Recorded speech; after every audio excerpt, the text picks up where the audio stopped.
All right, so we've got a fun topic this month. Really excited to be able to talk about game design. It's a topic that's near and dear to my heart. This presentation, we'll see how it goes. I don't have an exact time estimate for it. My rough estimate is probably like hour and a half, hour and 15 minutes. We'll see. I do have a lot of content in here, so we're going to cover a lot of ground as quick as we can. So let's, yeah, so what I've tried to do is, you'll see as we get into it, but there's some opportunities for interaction. I wanted to have a little bit more of an interactive component, but it's going to be kind of some light interaction, unfortunately. For those of you who don't know me, I'm Jamie Stevenson. I'm the founder of the Game Space group here. And I'm a game designer with a background making games professionally for a little over 10 years, and also just as an independent game designer currently. So I've worked on games ranging from games designed for cancer patients to help them with treatment adherence, all the way through to like goofy games about raising cats for like iPhone, and lots of stuff in between. So that's where I'm coming from in terms of game design. I wanted to start off with one of my favorite quotes about game design from really experienced designer Lerlyn McWilliams.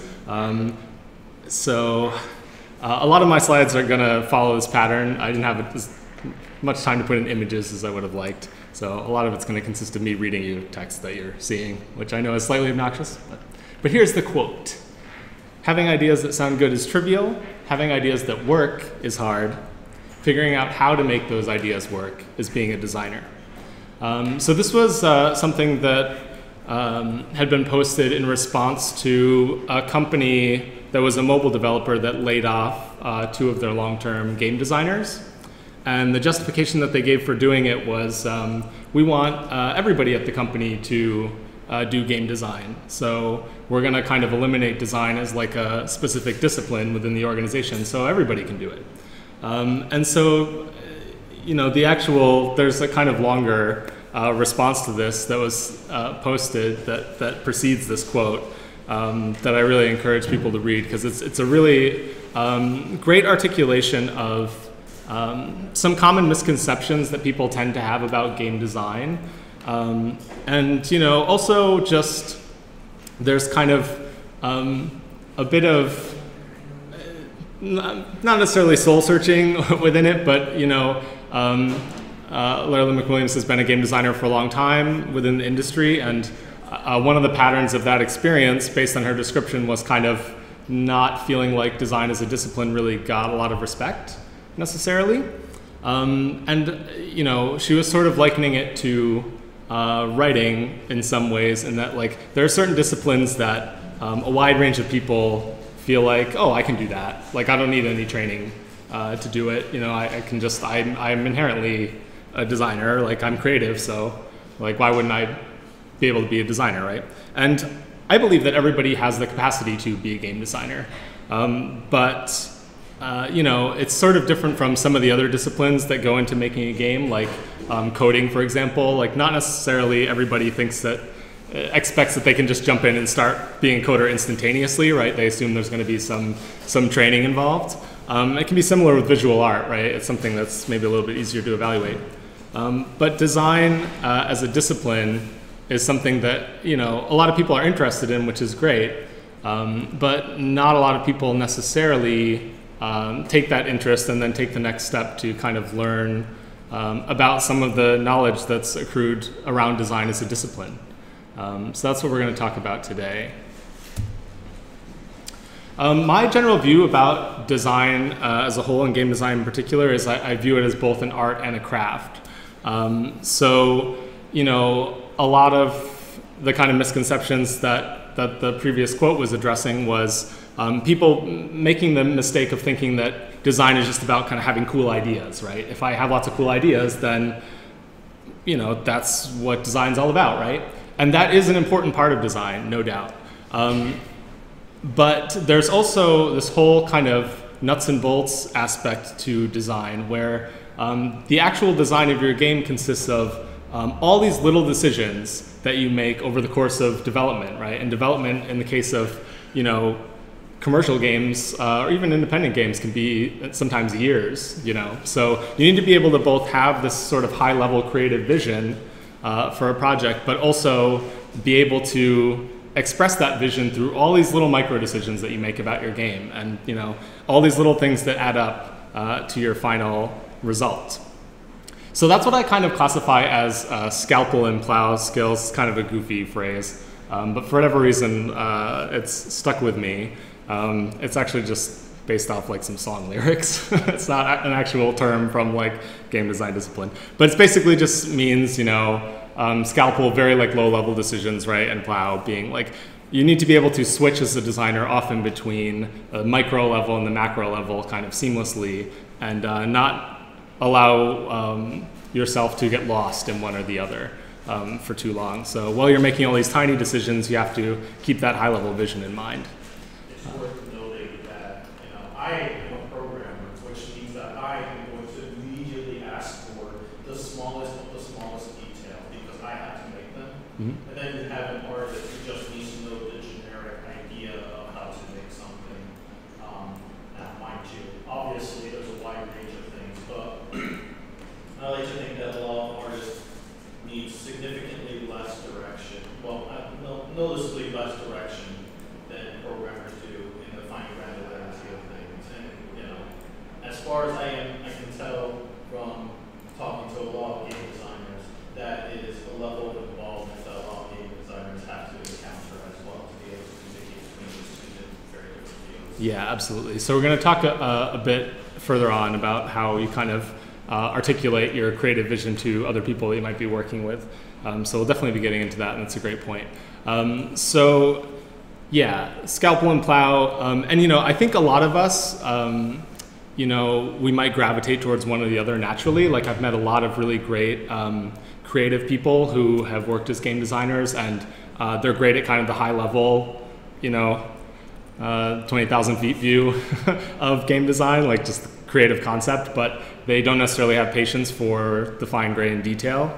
And then, you know, I think I've actually at times been inclined towards, you know, the other pitfall of just getting very granular with details and kind of losing track over time of what I was initially trying to accomplish. So it takes a lot of practice to kind of be able to switch between those and know when to do so. So this talk is divided into two pieces. I'm going to start with more of a kind of conceptual view, talk about some of the concepts that game design as sort of a discipline, you know, relies upon. There's some really great writing about game design, and, you know, of course, there's lots of examples from games that we've all played. And then I want to talk towards the end of the presentation about just more kind of practical nuts and bolts things from like day-to-day practice of designing. So we're going to start with conceptual view game design.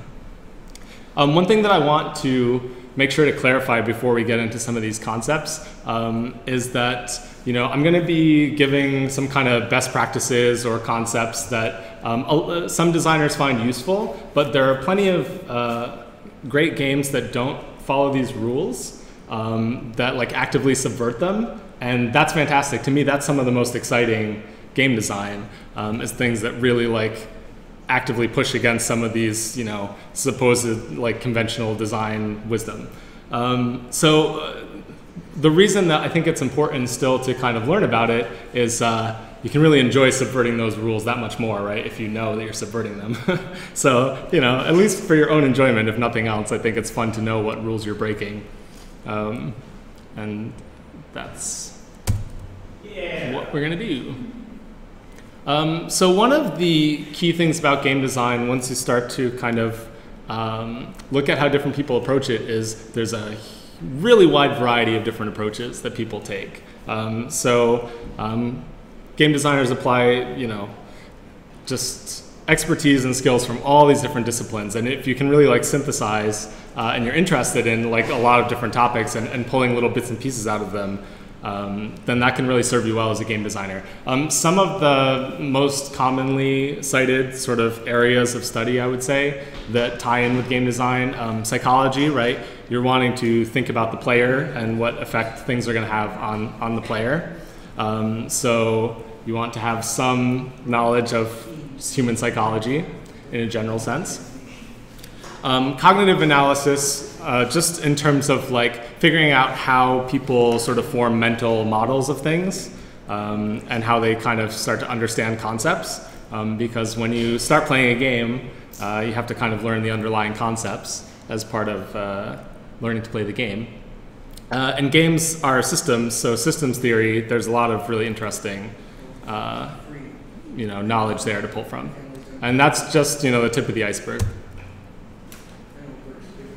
But one of the reasons why I like to say up front that these are not meant to be prescriptive things necessarily is game design and the study of game design can get quite contentious at times. There's a lot of people who try to define things like games and play, and they're very kind of slippery subjects to create a formal definition of.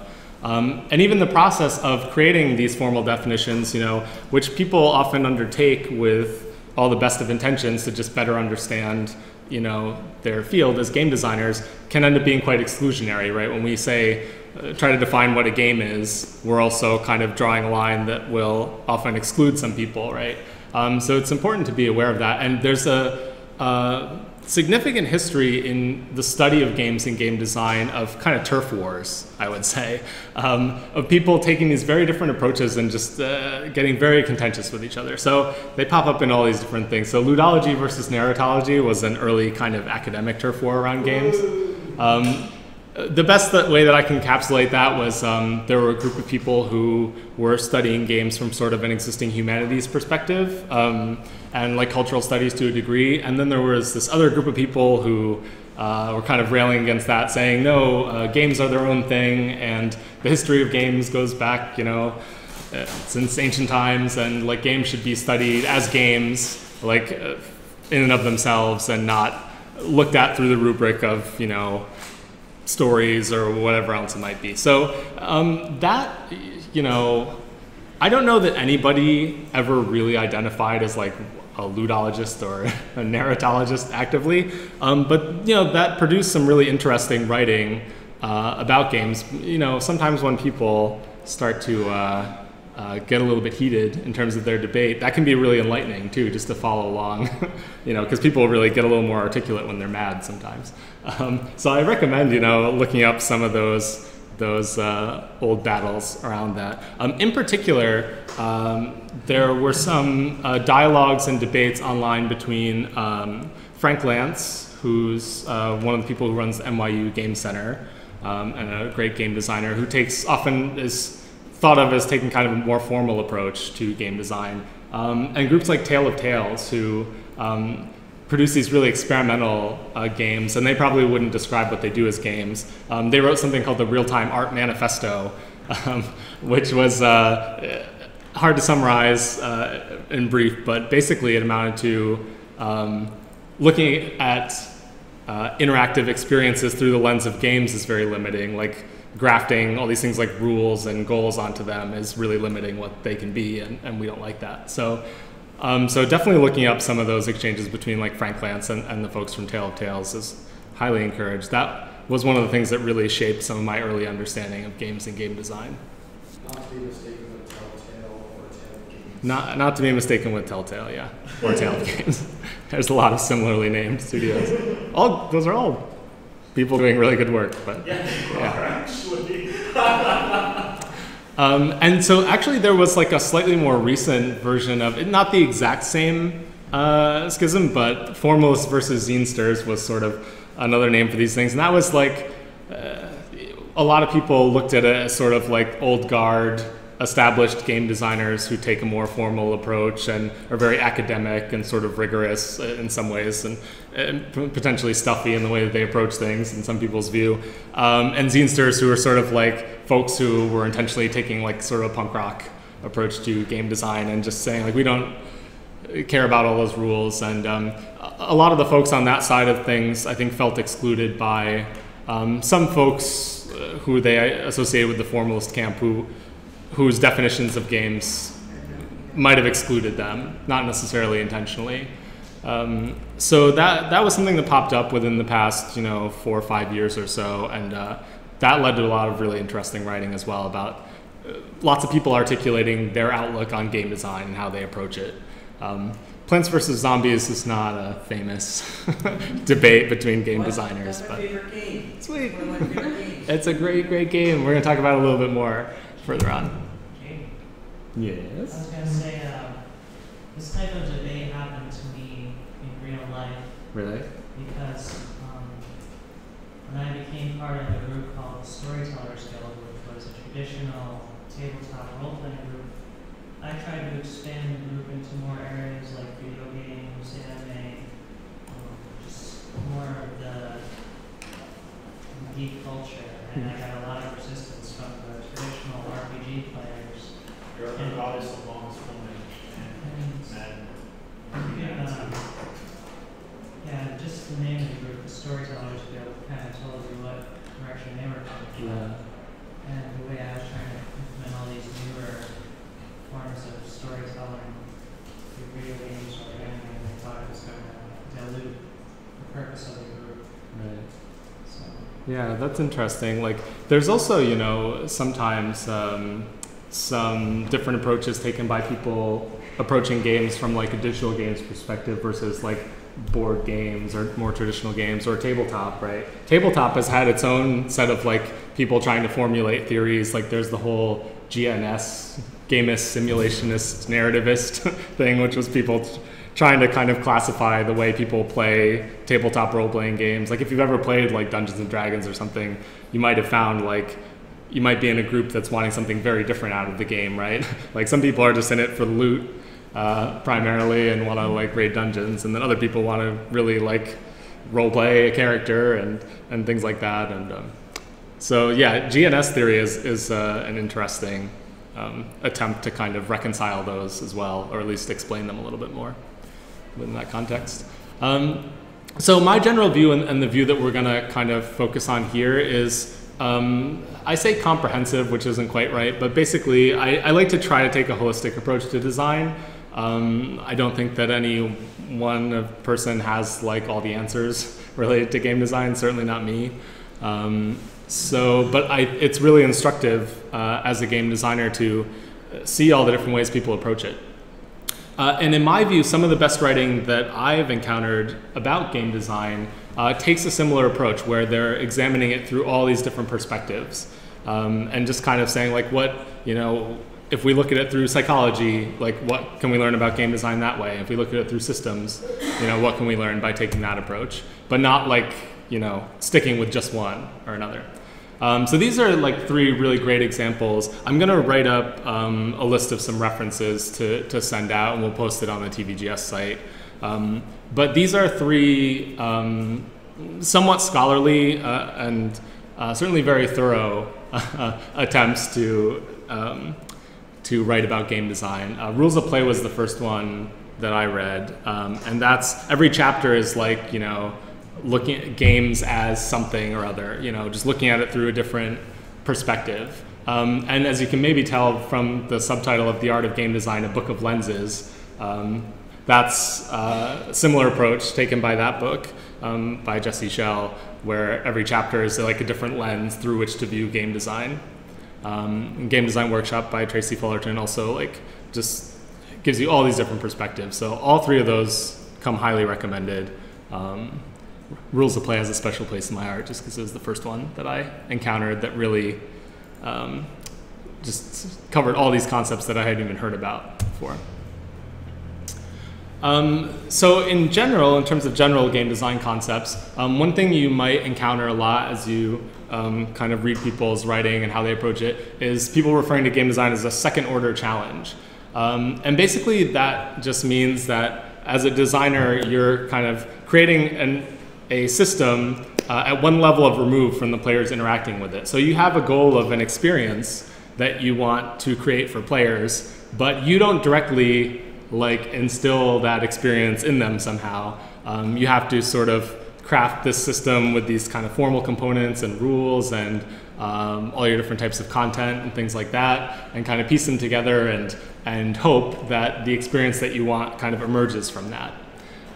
So that's where the kind of idea of a second order challenge comes from. One of the most well-known and still frequently applied frameworks for understanding design is the MDA framework. Has anybody ever heard of that before? I know Taro has. So MDA stands for Mechanics, Dynamics, Aesthetics. It's a really helpful framework, particularly because it expresses game design as this kind of second order problem. But some of the terminology I find can be a little bit confusing for people sometimes, so I've tried to give a little clarification here. But the basic idea is you as a game designer, you set up these mechanics. So mechanics is a term that basically stands in for anything that you have direct control over. So a lot of times people will think it's just the rules or something, although they will separate it from like the theme of the game. But actually mechanics, as I understand it, is all the formal elements of a game. So that includes like the art, the art content and the audio and the rules and the dynamic system that you of rules that you set up. So then you set those up as the designer, and then you kind of watch as this system that you've constructed produces dynamic behavior. So the dynamics of a game are the actual behavior that arises when players stroll into your system and do what players do, which is all kinds of things that you might not have expected. So your goal is to kind of set up some mechanics that you have some idea of what dynamics they'll produce when players interact with it, but often what you'll find is it doesn't go the way that you anticipate, at least not the first time. But the goal that you're trying to achieve is through those dynamics, the different actions that the player performs while your system is kind of in motion, that it will produce an aesthetic experience. So aesthetics is another thing that trips people up in terms of the terminology with MDA. Aesthetics does not mean like the visual art or something like that, as we often think of aesthetics meaning intuitively. Aesthetics means like the experience that the player has. So like the emotion, for example, that it produces in them when they interact with the dynamic system of your game. So to hopefully provide a clarifying example, this is cribbed from Ian Schreiber directly, who's written about MDA quite articulately. So one example that he cites in his classes is spawn camping. So the mechanic that under consideration is that in, say, a multiplayer FPS, you have a respawn point. And if you've ever, I think most people are aware of spawn camping, what it is. Has anybody not heard the term before? So spawn camping is basically this idea that if there's a known location where when your character is like killed in the game, they reappear, players can kind of camp out and sort of wait for you to appear there, and then kind of the instant that you respawn, they have the advantage on you and they can just attack you again. So that's the dynamic behavior is, that might not be your intention from having these fixed respawn points, but it's something that happens in pretty much any FPS game that has this, that hasn't introduced some other method of dealing with it. And so the aesthetic of that, if you're playing and getting spawn camped, might be that you have a very annoying experience and frustrating, right? It's very empowering for the camper. Right, exactly. So they have a very different aesthetic experience, right? So, you have to weigh these things against each other in a multiplayer game. Maybe the joy that, somebody camping gets is so disproportionate that it's worth it, as long as they're really savoring making somebody feel. It's a legitimate strategy. It's legit.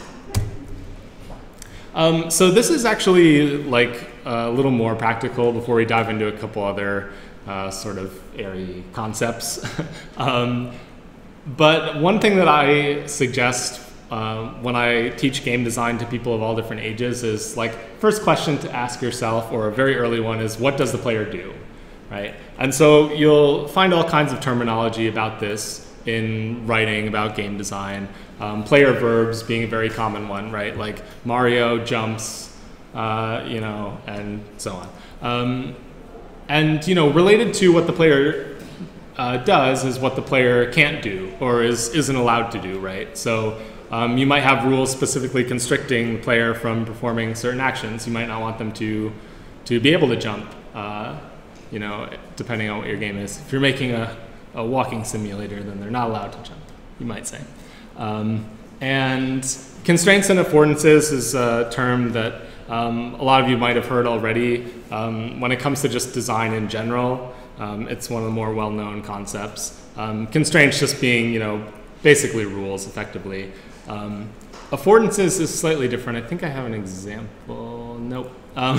So affordances we're going to talk about a little bit more, but it's basically the idea that an object should communicate, ideally non-verbally, just through the way that it looks and all the things that you can perceive about it. It should communicate its purpose and what you can do with it. So almost like, you know, if actions in your game world have their own verbs, or if they open up different verbs for the player, right? Like Legend of Zelda, if I get a boomerang, you know, I've got potentially some affordances to that, or bow and arrow, right? So it's particularly beneficial if you can kind of piggyback a little bit on like real world knowledge in the case of affordances. But even when you make an abstract system, you want to think about how you're conveying to the player what they do in your game with your game objects. So that ties in with the other question. So once you have thought a little bit about what the player does, you want to think about how they do the things that they do in the game, right? So the interface of the game is hugely important to think about up front. So, you know, if your game's going to be played on a touch screen versus, you know, an Xbox 360 controller or you know, a VR headset, like, is very different interfaces, and that's going to inform how the player accomplishes the different things that they can do in the game. So the interface and controls are essential to think about quite early on. So when we think about, you know, sticking in the realm of mechanics for a little bit, and the things that we have direct control over, we're setting up this framework of rules. And like logic in the case of, you know, I also come from a programming background, so I tend to think of things in terms of that implementation sometimes, which can be good and bad as a designer. But a lot of times those rules, if it's something, I mean, think of it in terms of like a board game, right? A lot of times the rules are very abstract things. They might be designed to mimic some type of real world behavior system, but in the case of, say, like the game of Go, for example, right? It's not necessarily like a direct analog to anything that we already know. Thankfully, it's a small number of rules, so that helps. But aside from purely abstract games, even purely abstract games, this is the case for, players are going to engage with this abstract system that you've set up via the way that it's represented, right? So that's where we get into the connection between the actual underlying abstract rules that you've set up and the theme that you layer on top of that, right? And this can make a huge difference. There have been some interesting experiments where people tried to take the same set of rules and apply like a totally different theme. Even for like multiplayer games, like give each player a different description of what the game represents and see if that affects how they interact with these things. It's just really cool, like, to me as a designer, some of those experiments. But the theme that you choose and kind of the conceptual metaphors or analogies that you're connecting with your abstract system really strongly influences how comprehensible it is to players and the assumptions that they make about how your system is going to work. So, you know, all those kind of signifiers that you connect, you need to really think about in a lot of detail. You'll hear a lot of times talk about like incoherence or dissonance related to the connection between rules and representational elements. So one kind of design best practice that you'll hear a lot is you should strive for harmony between that underlying structure that you've set up of your rules and your system, along with the theme that you connect it to. We were just playing for our game club fairly recently, Limbo, and that was an interesting example where we were talking about how the theme of being in limbo, like the game was kind of doing similar things to some other platformers, but the theme that was chosen fit really well with the experience, and just that alone like made for a really memorable experience for many people.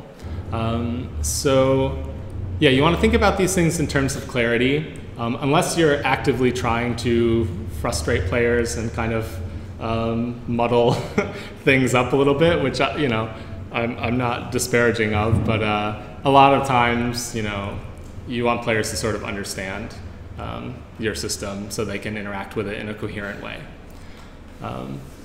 So aligning your rules and theme can help make that happen. So throughout this, I'm going to kind of pull out some key phrases that you'll probably encounter or that are good to remember as a designer and try to give like an example.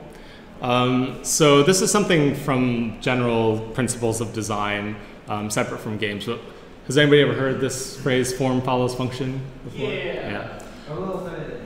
So one of the things I was thinking for sort of an interactive component of this, and feel free to, like, if you have any questions as I go along, jump in. But particularly when it comes to these definitions where I've come up with an example, I've tried to come up with an example that kind of illustrates the concept that I'm trying to convey. But I'm willing to wager that there are lots of examples of games that subvert every single one of these things that we're going to talk about. So if you can think of a game that kind of actively subverts the concepts as I go along, I'd love to hear and like discuss them a little bit, because I think that can be illustrative as well. Like, what's a game that totally, upends this concept? So form follows function. There's actually a really good video on the YouTube channel Game Maker's Toolkit recently about the way Nintendo designs, and they cited this principle where it's the idea that you kind of start with potentially like your player verbs or what your game elements do.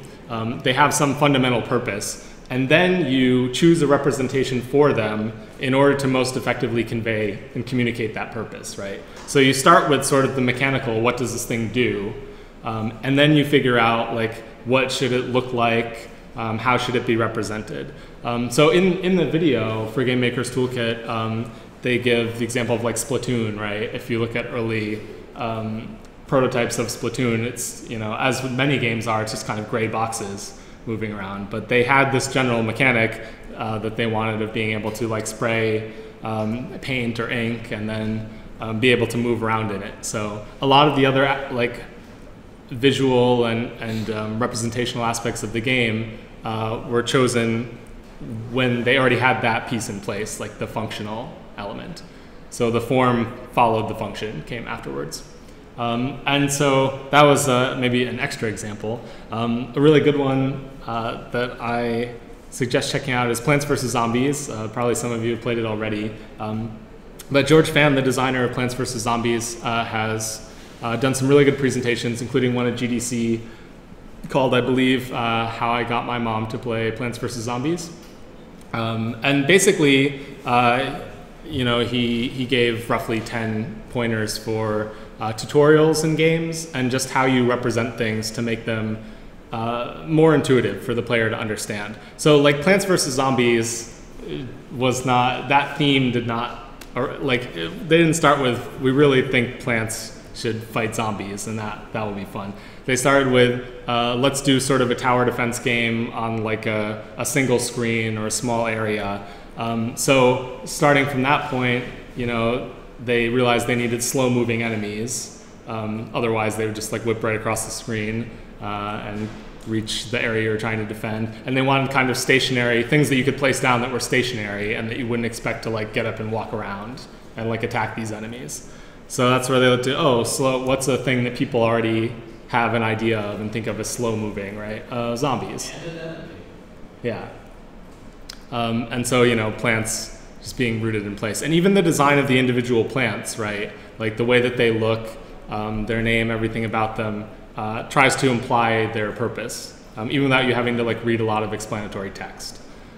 So that's often like kind of a holy grail when you're designing your tutorial, right? Is for players to just intuitively understand things. And Plants vs. Zombies, in my opinion, does a great job at achieving that. Another concept that comes up a lot related to game design is simulation. We were talking about the kind of GNS thing. Simulationist is one of the 3 branches of looking at role-playing games in that approach. So as game designers, we're often simulating some existing activity, like I said, right? Like we made a game here, Laundry Day, and you know, that didn't require too much tutorial, which was nice because most people have some experience with the concept of doing laundry. Yeah. Hopefully. So one of the key concepts that comes up a lot is that the simulation that you create as a game designer takes place in this special context, which people refer to as the magic circle. So let's talk about that. I was going to say, I finally came up with subverting examples for Plant vs. Zombies. Yeah. What's that? Shown action. What's that? Also commonly known as Cat Mario, the game that takes everything you know about Mario and kills you with it.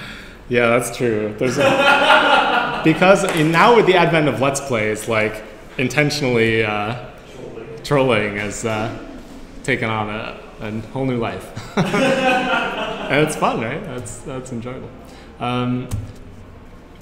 So the magic circle is this idea that games take place in this artificial space, right? That they create, you know, essentially a safe space, a safe environment that is devoid of real-world consequences, right? So there are definitely exceptions to this, plenty of them. But one example that sprung to mind for me, and you know, it's kind of a straightforward concept, I would say, the magic circle. But like Resident Evil, for example, the original Resident Evil on the game over screen says, "You are dead," but you're not really dead. The magic circle, everybody. Yeah. So, you know, that's, you know, there's sort of like a contract, I suppose. Some people like to view it as that you're entering into when you agree to play a game. So when you think of like the idea of sort of spoil sports or bad sports in games, you know, it's like people who might sort of bring what's happened into the game back out into the real world and things like that. So, you know, there's lots of interesting connotations to this concept. It has lots of positive and some troubling implications as well, I would say. This is not to be confused with like there's no politics in my video games, or you know, people who want to keep like all real world context out of games. It's not about that. It's more about, you know, the actual consequences that playing the game has on your life. So just to give like an example that subverts this, for instance, any gambling that you gamble real money on could have very severe real-world consequences for you. So that might be something where the magic circle is kind of diluted or even non-existent to an extent. So when we kind of simulate with the game and set up this simulation, we're assuming that our simulation is going to allow for interactivity, right? A lot of times that's cited as like the key to what makes games different from lots of other forms of entertainment or art. Although there's interactive forms of art and entertainment outside of games, which are interesting to look at, particularly in places like theater and things like that. There's live theater, there's lots of interactive forms. But participants within this game or simulation are expected to be able to interact, and a lot of times that's described as them having agency, right? They have the ability to take action within this context. And again, when it comes to all these, this is just my best example to provide like a concise definition of the way some people summarize these, but there's no agreed upon definition of things like play or simulation that I've been able to find. So play then arises when players are exerting agency within this structure that you've defined. for it to occur, right? And so there's all kinds of freeform play, like even animals engage in freeform play, right? If you've ever seen like two dogs play fighting, for example, right? Like there's some kind of like intuitive understanding that occurs during play, which is really fascinating. And there's some really interesting studies about that, like how is it understood that this, what are the rules that are being followed here without like necessarily verbal communication even. So that's something that we all experience from a really early age, and probably also have experienced. I know I have like a case where you had some implicit assumptions about the rules that you were playing under, and then your friend or whoever it might be suddenly had like a different idea of the rules of play, and that can lead to lots of fights, particularly as young children. So there's kind of freeform play, and then there's games. And a lot of times there's a distinction made between the two that can be quite useful to think about when you're setting up your game structure. And a real important concept that can lead your experience you're creating towards one or the other is the inclusion of goals, right? So there's all kinds of ways you can include goals. You can like impose a single top-level goal that you're presuming players have to follow. Even then, they'll probably speedrun your game and make up their own goals, but you can try. And you could provide lots of different optional goals, or you could just not provide any, right? And just create this kind of simulated environment. That's sort of what Tale of Tales was getting at with the real-time art manifesto, is like, in some ways they felt it was more interesting to not have this imposed, like, go from point A to point B and, deliver the widget to whoever. So when you add goals, it's just important to be aware that doing so can kind of very quickly shift your simulation away from more freeform play to this very directed experience. And you can do both, like Skyrim and other. Yeah, definitely. All games, generally speaking, do both. Yeah, absolutely. So, like games might have this set of sort of linear goals that connect with a story that's conveyed in a particular sequence, and then also all these optional goals that you can pursue whenever you want, right? And lots of different examples. So related to the concept of simulation is systems. So a game, when you're setting up these formal elements, you can look at it as a dynamic system. Very much is that. Made up of these elements, and you're kind of defining what the behaviors of those elements are and their relationship to each other, right? And so this is something that if you are a computer programmer probably comes fairly natural to you, is that like your game system at any point exists in a particular state, right? So like you could visualize it in terms of chess, for example, right? Like every individual move is like think of it like a branch in a tree, right? So that updates the game state to a different, set of positions on the board. Now that's the current state, and the different possibilities that opens up, like just kind of expand out over time. So if you visualize like all those possible moves, right? All the things that like Deep Blue, another chess AI, has to kind of try to grapple with, and that we all grapple with as well when we play chess. That's often referred to as the possibility space, right? Like all the different states that the game can be in based on interaction, right? So that's often a very vast, sea of different things, both like discrete and continuous, that you kind of just chart a course through this possibility space as the player. Another concept that comes up a lot related to this is meaningful choices. This is like probably one of the most contentious terms related to game design, and there are many contentious terms.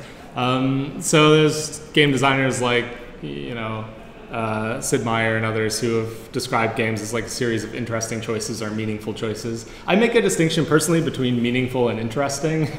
So I took a shot at kind of describing meaningful choices. It's a pretty stuffy definition, I would say.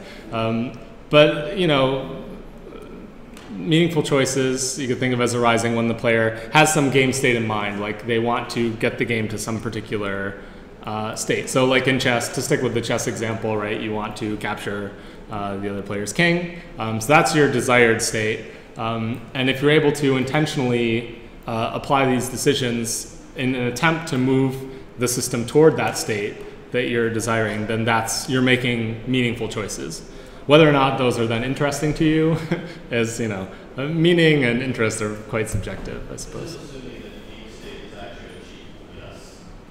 And there's a challenge to achieve that game state. Yeah, so there's a whole other can of worms for sure. If you have game states that are kind of outside the possibility space, right?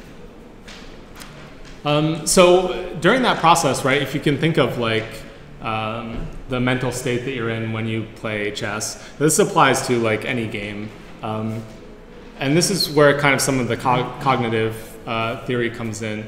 Is as players play your game, they're constructing this mental model of how it all works, right? Its underlying systems, right? All the like invisible pieces that they aren't able to directly engage with, but through their interaction, they can kind of form this mental model of that framework. And the way that they kind of do that is by performing interactions and then seeing feedback, or experiencing feedback rather.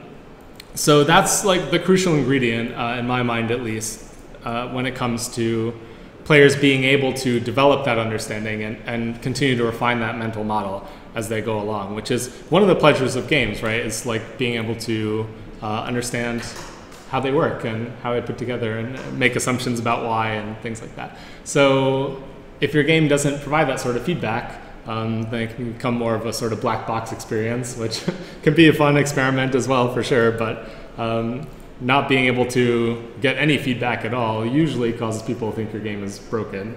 And if players have no way of kind of perceiving the connection between the actions they take and the feedback they receive, then that can also be quite a frustrating experience.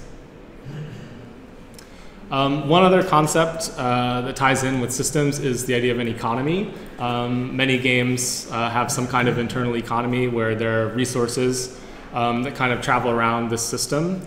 And so there's a lot of terminology just from economics that gets applied in games as well. Within economies, in games and outside, there's the idea of resources getting generated or spawned, basically you could think of it in game terms, by what are called taps. And then anything that kind of takes a resource completely out of this system is referred to as a sink. So like if you have a lot of taps producing resources and nothing that's going to kind of take that resource out of the system, that's when you get like lots of inflation and just lots of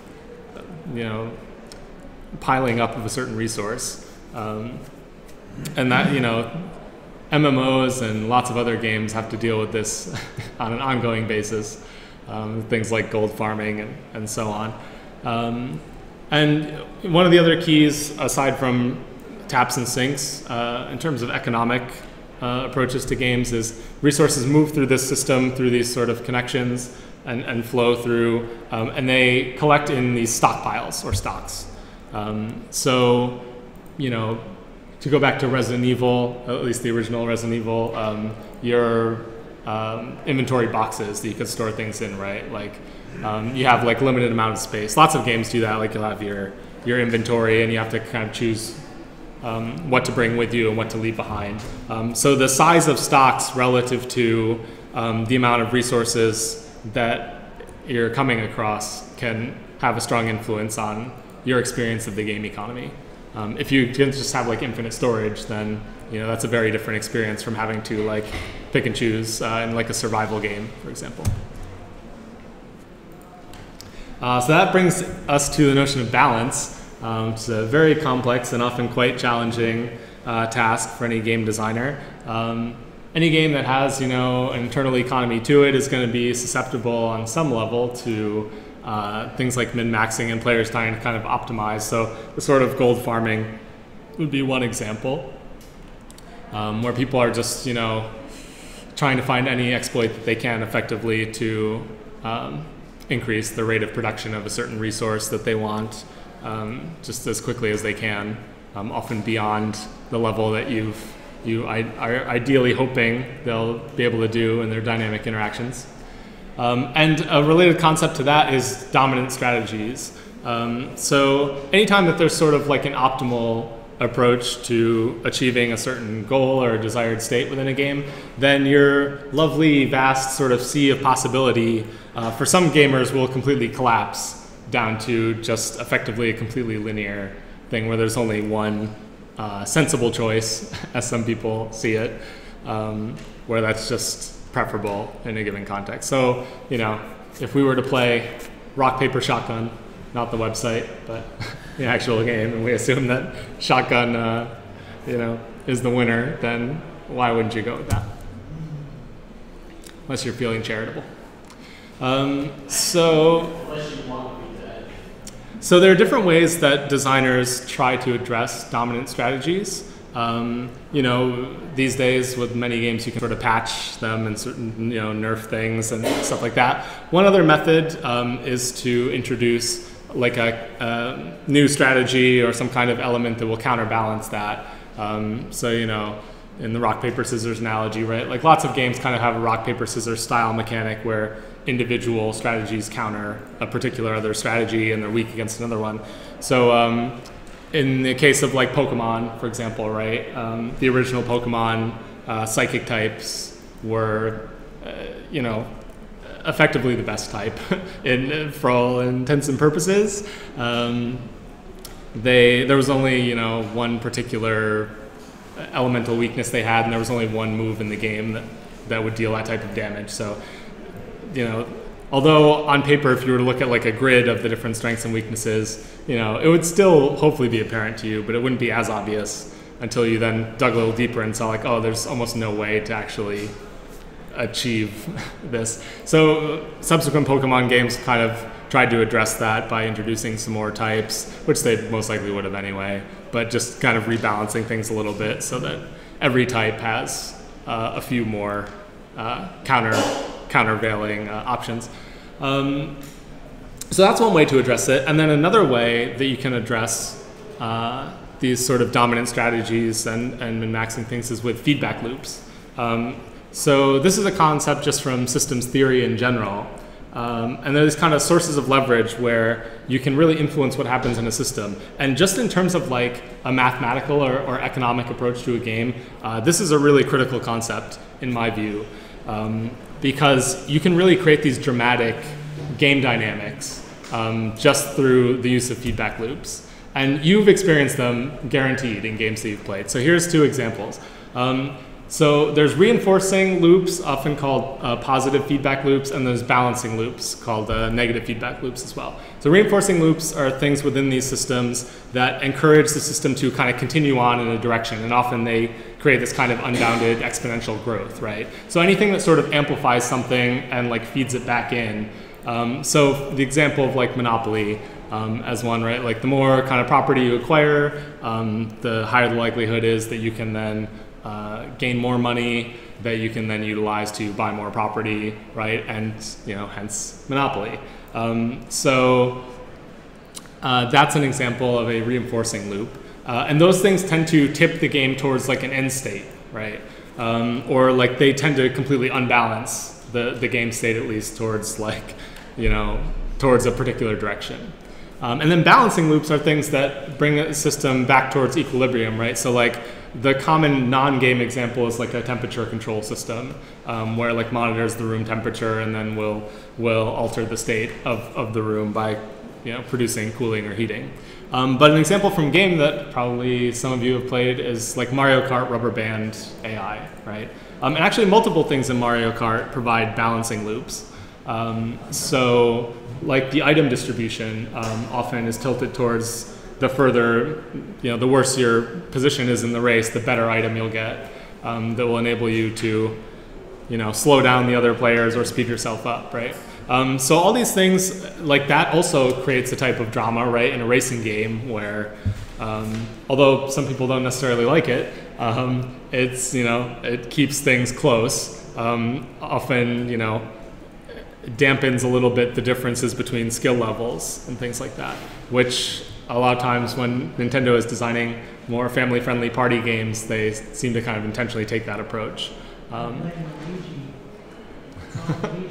Luigi. By the way, shout outs to extra credits to Blue Shell Design Analysis, which is a magnificent analysis on everyone's least favorite Mario Kart game Yeah. and why it exists. There's a really good article as well related to that called "The Blue Shell and Its Discontents." It was on Gamma Sutra. But if you want the long story short of that, the Blue Shell exists because being in first place is boring. So yeah, there's plenty of people who are not a fan of these types of situations, but they're really important tools as a designer for creating drama. Incidentally, speaking of Blue Shell, I should probably throw in one more trivia. So Nintendo 64 had a Blue Shell that actually knocked off everyone-ish, and that was intentional because they were trying to, their hardware could only handle so many parts, and if they were too far apart, then it would start collapsing onto itself. Yeah. So they designed a Blue Shell to bring more people closer, to bring all the cars closer together. But as a consequence of that, that in theory creates a very equilibrium-like system.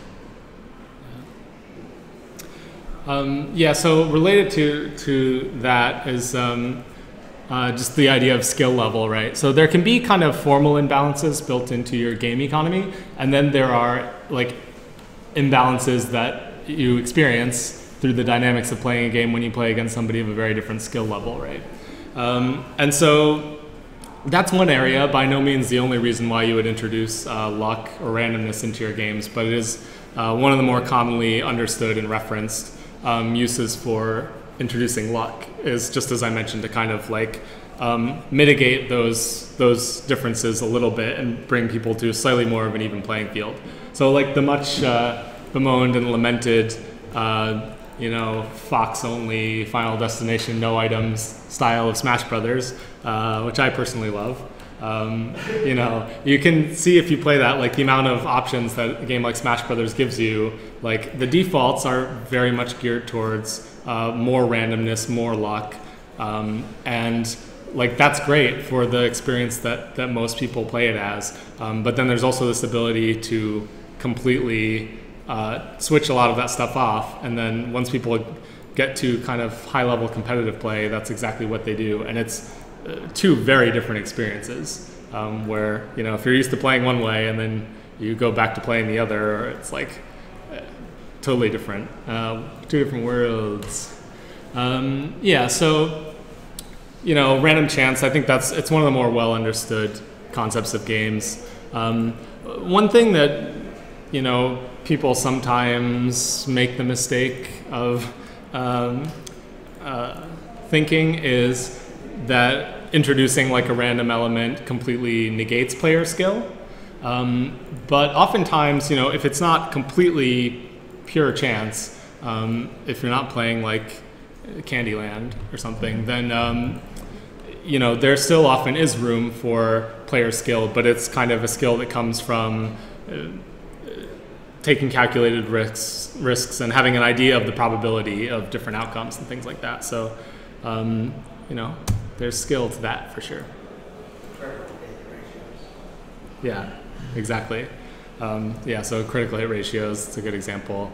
There's games like Advance Wars that give you this kind of percentage of success before you initiate certain attacks and stuff like that. And those trade-offs can be really interesting in a strategic context.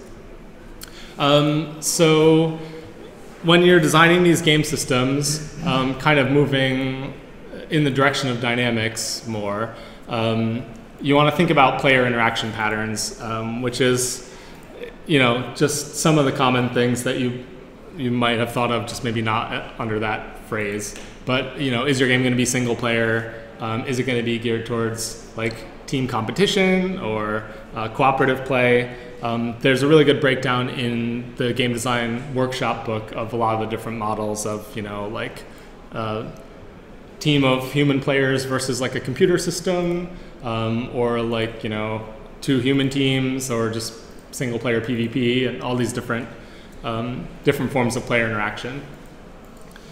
And then, it's useful to be aware of, I think, that certain systems, depending on how you set up those interaction patterns, can kind of incentivize competition, even if you're not necessarily intending to or forcing that. So the idea of like a zero-sum game is just basically that any gain by one player is going to have a corresponding loss by another player in a very rough sense. That's the definition.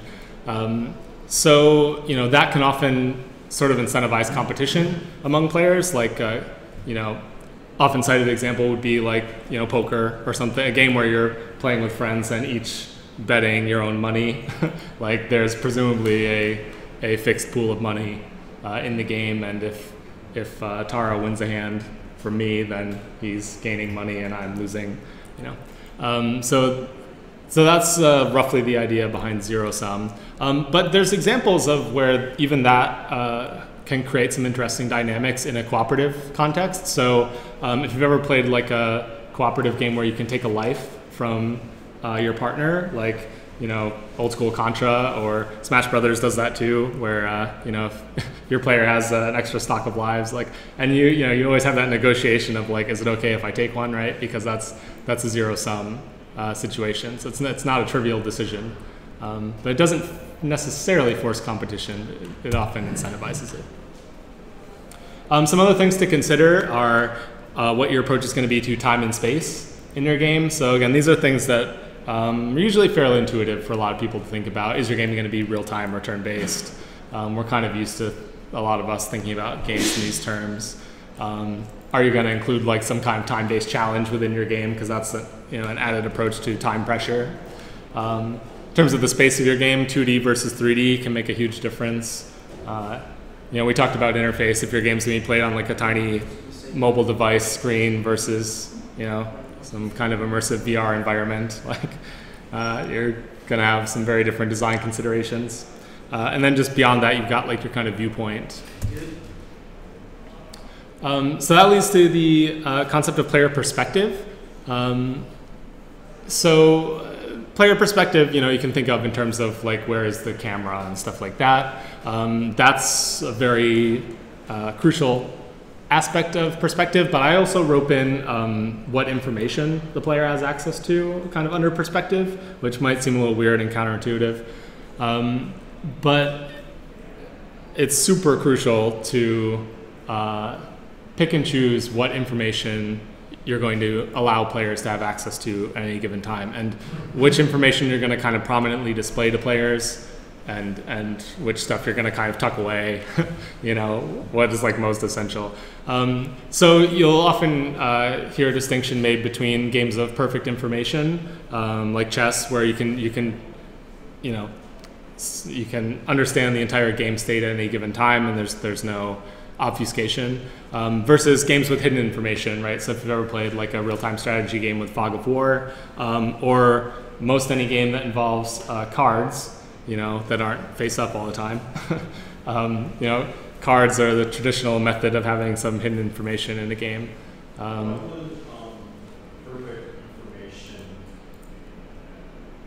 what would chess be considered perfect information if the information of what the player is going to do next is not made available to the opponent?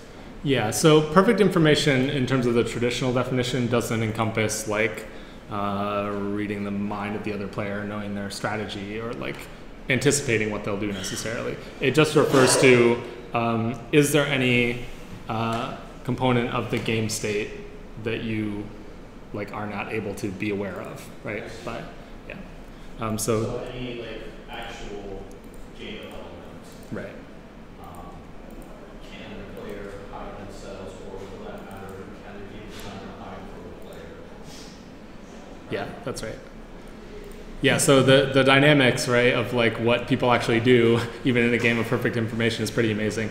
One of the things that fascinates me is like, if you've ever watched any documentaries about chess players, like especially at kind of the height of the Cold War, there was all this paranoia,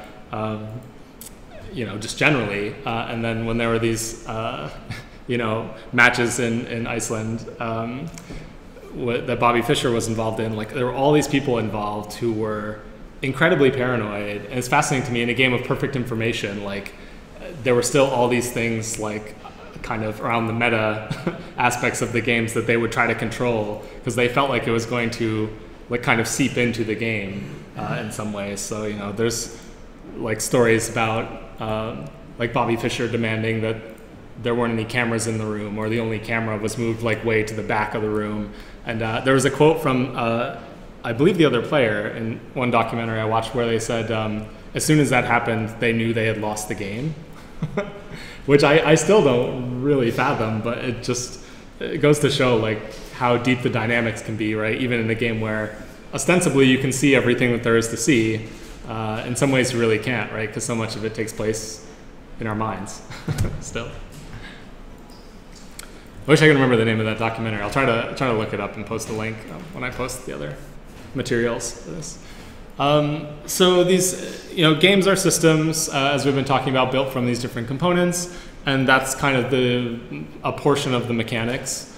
And then when these mechanics combine, they produce this kind of combinatorial complexity that we're talking about, where the behavioral dynamics of players engaging with the system are just unfathomably complex at times and really amazing. And that's where a lot of the beauty of games comes in. Like, you know, the aesthetic experience can be somewhat subjective. The dynamics is often like this thing that we share, but we don't always understand. And it's one of my favorite elements about games is just seeing what arises from a system that I've designed or that somebody else has designed. So yeah, those dynamics that arise can be really unpredictable and surprising and really, really beautiful. There's terminology for that kind of unanticipated you know, set of dynamics and behavior that arises from systems and people interacting with it, and a commonly used term is emergence for that.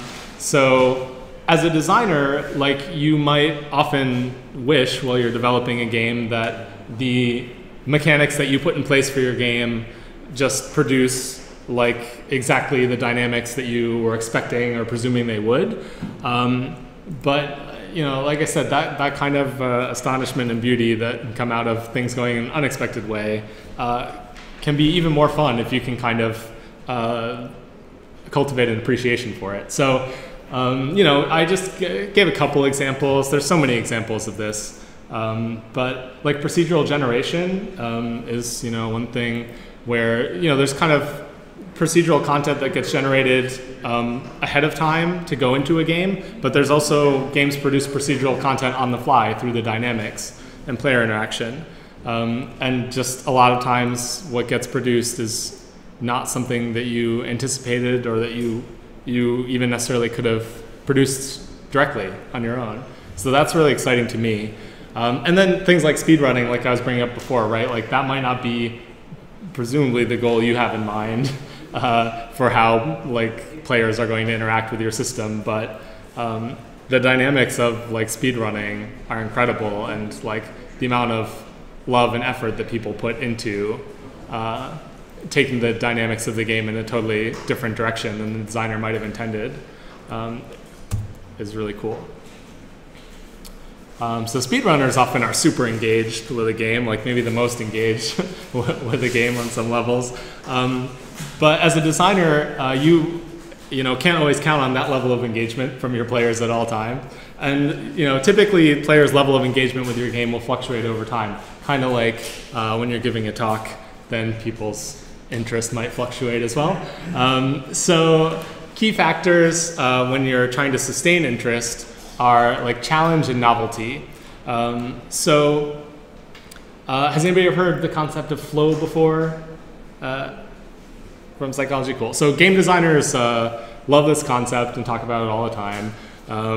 And I'm not down on them. It might sound like it is. It's a really useful concept. But flow is this idea that there's this sort of psychological sweet spot in between frustration and boredom when we're playing a game, right? So if you've ever played a game and just been like, the challenge is completely too much for you and just completely frustrating, then you might, you know, rage quit, as we say. If a game is not really like challenging you on any level, or if it's just kind of the same repetitive thing over and over again, then you might get bored. But somewhere in between there's this kind of channel of flow where, and it happens not just with games, right? It happens with lots of phenomenon. Like if you're at work and you're doing an action that, you're becoming better and better at, then, you might be enjoying the progression there on some level, and it applies in lots of different areas of life. So it's a fun concept to look into.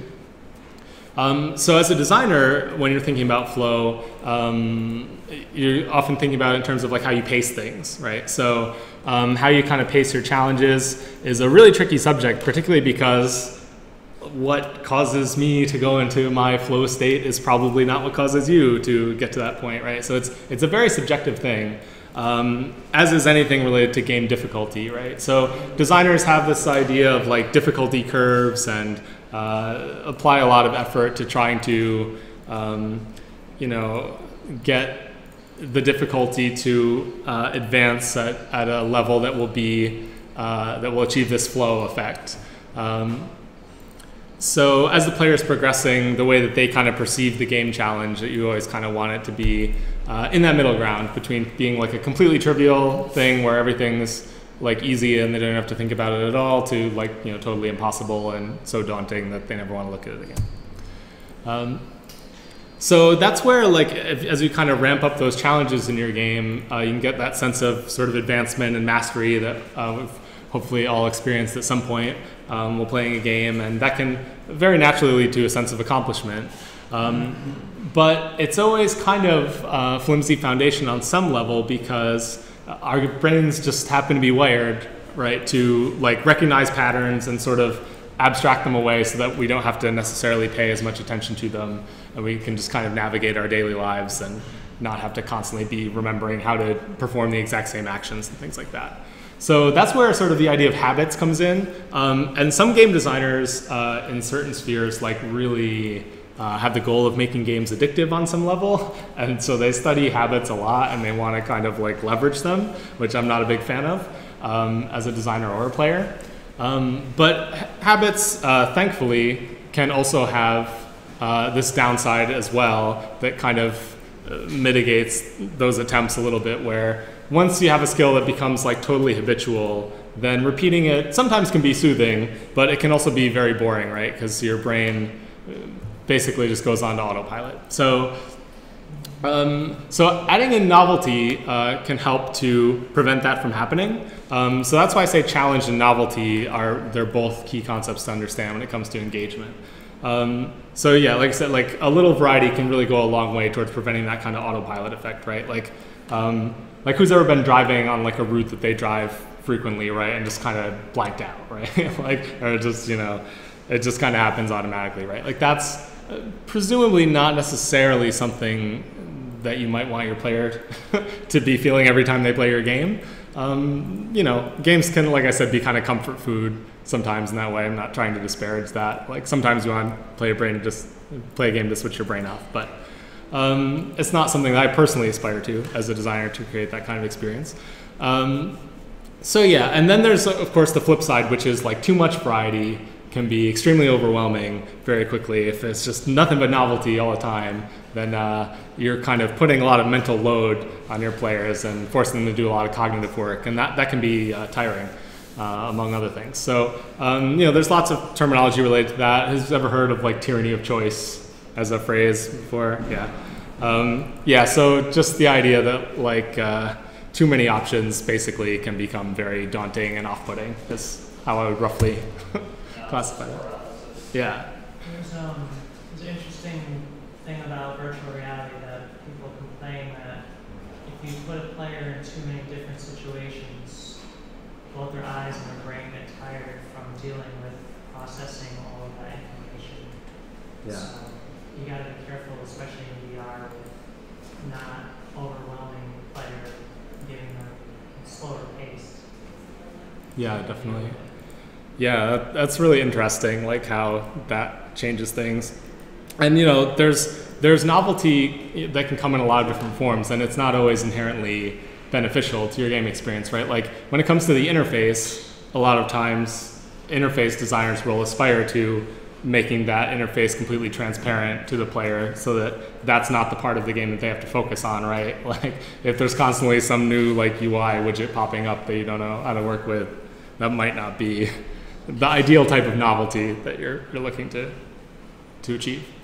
So another way that designers, like I said, designers spend a lot of time trying to get these sort of difficulty curves right, with good reason. So dynamic difficulty adjustment is another technique where, it's the idea that you're procedurally kind of introducing some code or logic or whatever it might be to adjust your game on the fly. So that's a kind of automated form of it. But you can also have like manually introduced difficulty adjustments. And there's different ways to do it. One way is via kind of risk-reward trade-offs. This is our next term. We can see if we can find an example that subverts this. I bet we can put our minds to it. So risk-reward is just the idea that you give players the option of choosing like a more dangerous or difficult path or option, and then if they succeed, with that difficult option, they'll get a higher reward or larger payoff, right? So tons and tons of examples of this from all different games. Pac-Man, the example I was thinking of from Pac-Man is like when you get a power pellet, right? Then you get a kind of score multiplier as you get successive ghosts, but your time is running out as well. So you're kind of incentivized to try to take the risk to just, if I can get to that ghost, I can maybe just barely get there, but you're running the risk of losing life by doing so. Smash Brothers example, I first encountered this, a lot of designers have kind of independently, I think, come to this idea. But there's a really good talk by Masahiro Sakurai, the designer of Smash Brothers, from Game Developers Conference quite a while back, where it's just all about this concept of risk and reward in the context of the games that he's designed. So Smash Brothers, he gives a lot of examples, but one that always springs to mind for me is, of course, the goal in Smash Brothers is to knock your opponent off the stage and not to fall off the stage yourself. And a lot of times it's advantageous to jump off the stage to actually like spike the other player or try to limit their options. But by doing so, of course, you're putting yourself at great risk. So that's another one. There's tons of examples. Does anybody think of a game that like somehow subverts this in an interesting way? Barclay Shop and Jam Guided, where they have like a ton of side missions where if you can actually take it, you actually get a worse reward than you don't. It's just their way of trolling. Yeah.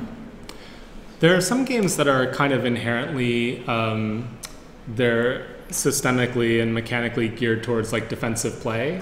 And that might be a way where it's sort of like goes against this to an extent intentionally. Like Neptune's Pride or Diplomacy is a game where there are plenty of ways to take a risk and receive a higher reward within the game, but just the base kind of combat mechanics and like Neptune's Pride are geared to get you to kind of hunker down and then start negotiating, because the game's meant to be all about like diplomatic negotiations. So they don't want people to just necessarily all the time be taking super high risk attack options. Arguably the game. It's the meme where you think of the game you lose. Evil. So there's lots of different types of rewards when we're talking about risk and reward. So, the cutscene or like getting the next kind of sequence of a narrative might be one reward that lots of players enjoy. The experience of like leveling up and expanding their abilities, achievements, right? There's all these things that we kind of layer on top of our systems or sprinkle in there to incentivize players to keep playing or perform certain actions, right? So there's this super academic term that nonetheless I think the concept is very useful, which is autotelic and exotelic activities. It's not necessarily just in the context of games. But what it refers to is just the distinction between activities that we find inherently intrinsically rewarding, like things we do as ends in themselves, right? Not for any other purpose, just to do that thing. And then, so that's autotelic. And then exotelic are things that actions we undertake in order to obtain a separate reward, like an external reward.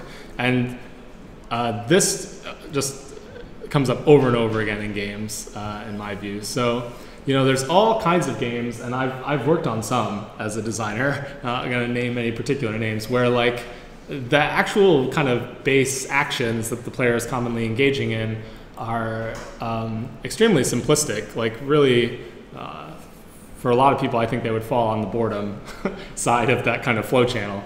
But most of the design effort goes into overlaying these kind of artificial rewards and kind of figuring out ways to schedule them to keep people kind of engaged, right? To keep that like carrot, keep them kind of chasing after the carrot stuff.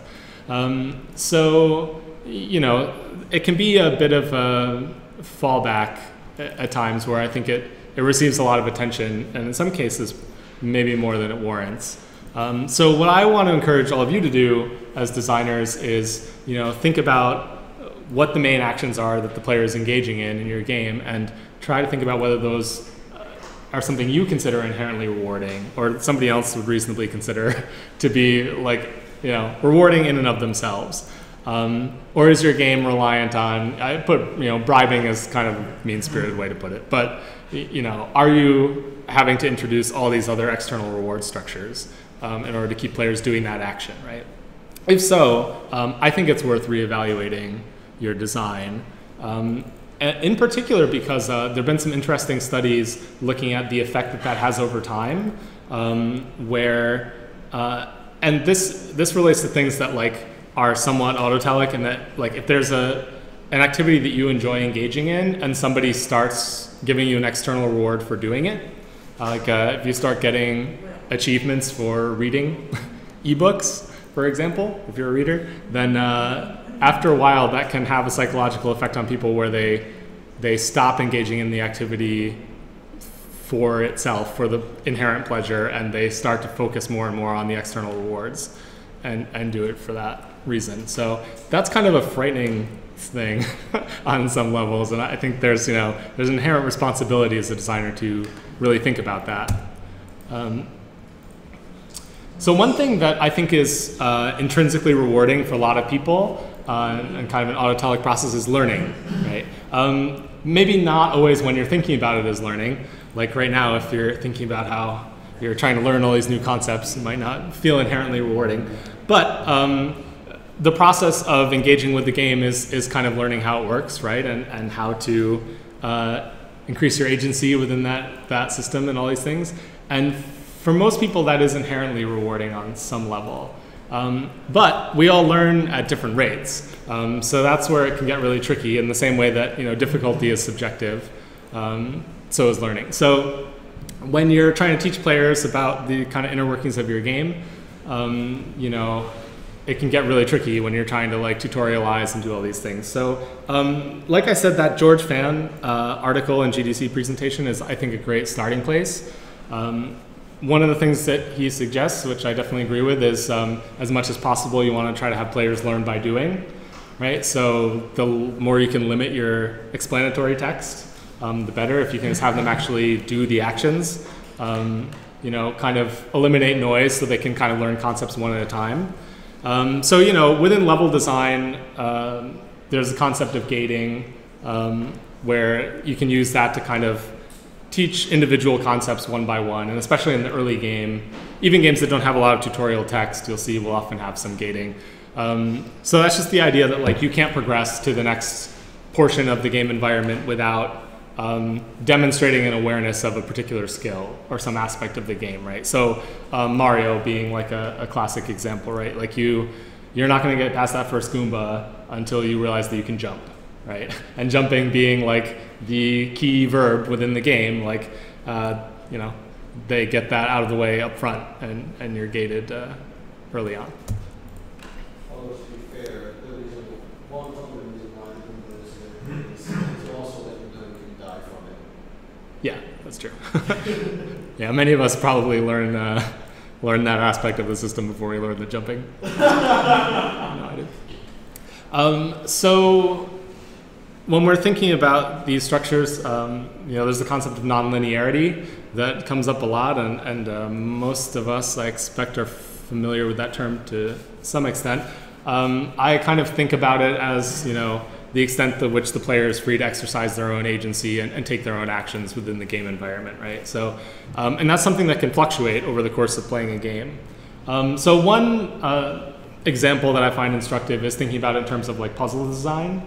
There's a lot of players and just game designers as well who have been down on puzzles at different times. And part of the reason some people cite for disliking them is they feel like they're having to read the designer's mind because there's only this one like authored solution that's like the allowed solution, even if there might be some ways through like lateral thinking or using things in the game environment where it seems like it should work, it doesn't, right? Because it's a completely linear element of the game. So, you know, like there's a distinction to be made, for example, between like puzzles and a challenge in a game, right? If like you're playing Kerbal and you know your goal is to get from one planet to another, then presumably, having not played a lot of Kerbal, I'm assuming there's different ways that you can accomplish that challenge, right?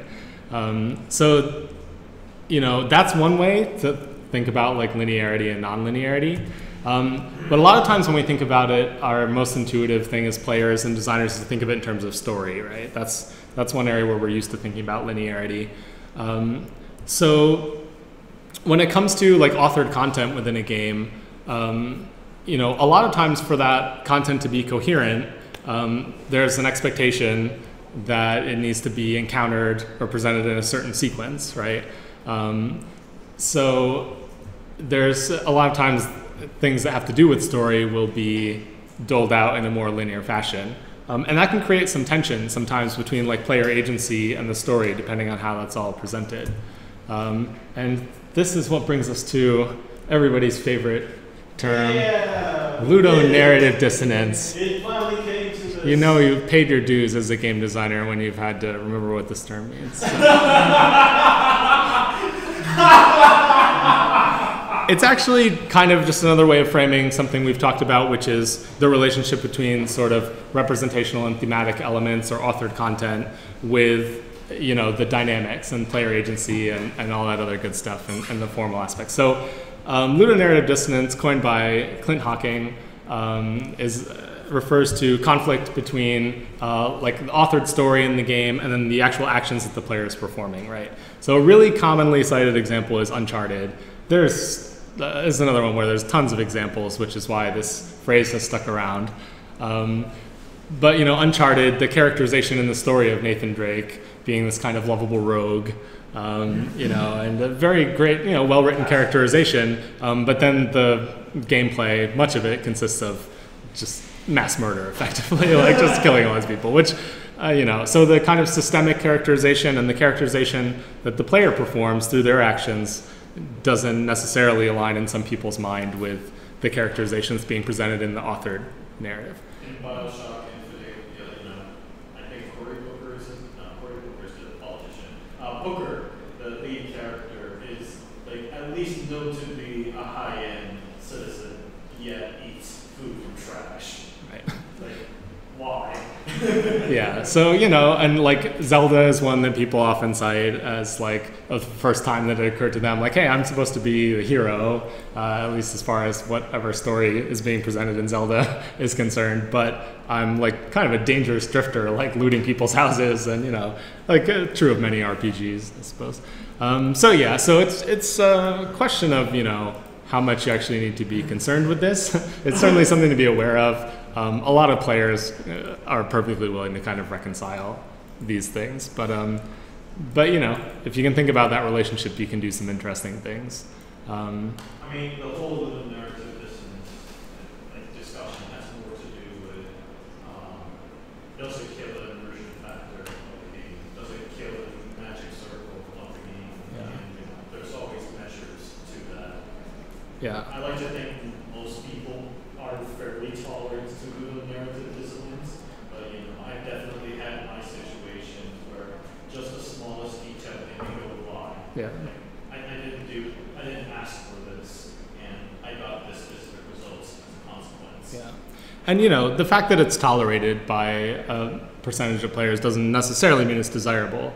And you know, there's lots of ways to, you know, achieve better harmony between those things. In some cases, you know, if you can bend the story to the actions that the player is actually taking, and kind of make it nonlinear in that fashion, like the game world just feels a lot more alive and responsive, and that alone can really hook players in. So a story, thinking of nonlinearity in terms of story, you know, I think of it just as story is nonlinear if the player has agency within the narrative, right, to actually affect the story progression. So if your story branches based on player interaction, if the choices the player makes can influence the outcome or maybe their relationship with characters in that world, then your story is nonlinear to a degree.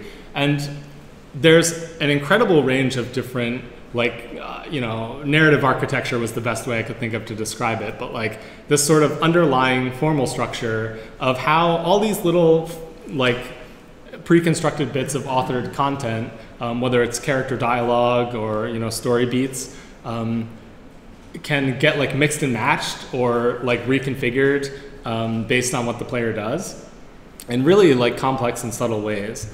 It's pretty amazing, and we're going to talk about a couple examples in just a second. So before we get to the examples, this is one distinction that I found useful personally, is designers sometimes make a distinction between embedded and emergent narrative. So embedded narrative being all those pre-authored chunks, for lack of a better word, of story content, right? And then emergent narrative, which is kind of a broad term, but can consist of stories that are generated through play. And there's a really wide-ranging umbrella. So I have a few examples related to this. So emergent narrative, right? Any story or drama that unfolds dynamically via player interaction. So some examples that came to mind were Dwarf Fortress, right? So just within Dwarf Fortress itself, there's the backstories of the individual dwarves where they kind of keep a history of a lot of the significant events in their life. And just reading those, it kind of generates this really interesting history of the individual characters that you can kind of read like a story. Can have quite a interesting dramatic arc to it. Prom Week is one example of this range of games that are mixing interesting AI and character simulations with authored story content. So Prom Week takes place in the week leading up to prom at a high school, and you don't control any one individual character, but there's this complex simulation of all their relationships and the social structure in this environment. And so there are stories that emerge from just these individual AI-controlled characters interacting, and you can kind of try to influence them or get them to do certain actions in the way that you might in a game like The Sims, for example.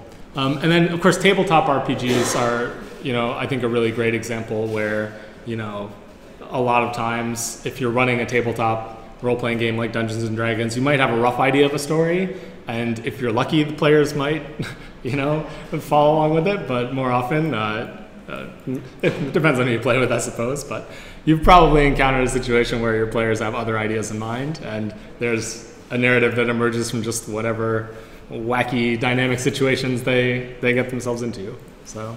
You want to throw out Facade in there as Yep. well, which is a fantastic free game that you can download, where you type your answer to whatever horrible things you want to say to Kip or me.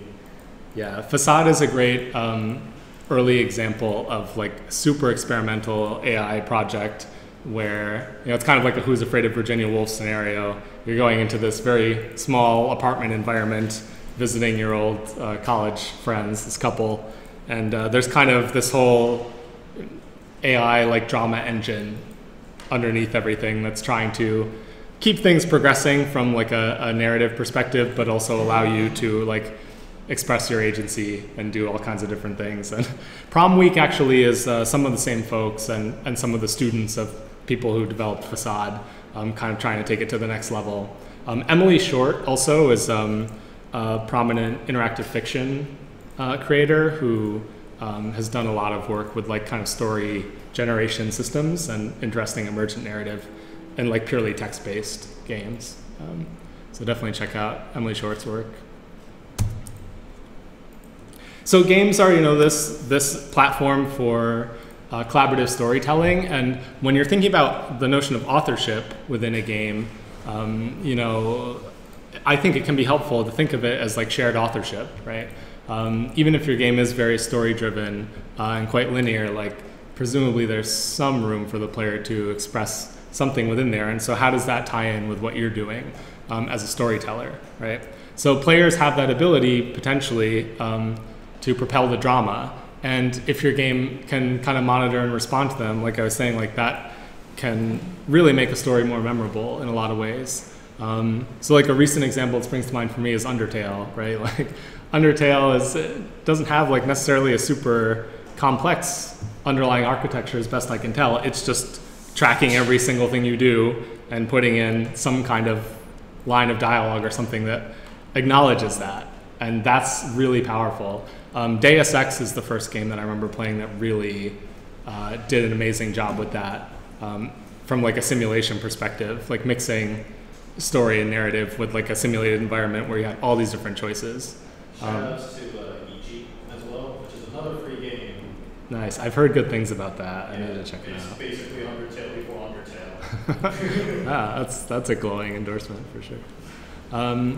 So yeah, there's this question of kind of like who is the author of a game, right? And for a while there was this sort of movement towards like designers were throwing around phrases like abdication of authorship and like we should turn it all over to the player because the meaning resides with the player. And that was when like user generated content was first becoming like a buzzword. And you know, user generated content is still a super important thing to consider. But it was like really fresh in people's minds at the time. So I think like now it's kind of, a lot of people are taking a slightly more balanced approach to looking at it, where the idea of like meaning and value in a game is shared. It's kind of push and pull. It's this really interesting dynamic. So one thing to think about when you're designing your system is the way that meaning is conveyed by your design, right? Just by the way that you've laid out your mechanics. So there's the kind of story aspect of that, but even just in terms of the rules and the abstract kind of formal systems, those convey values inherently. Like when you simulate something, you are not producing a perfect recreation of that thing. So you're choosing what you think is important or significant to kind of replicate about your subject. And that inherently is a very ideologically charged thing that you're doing, right?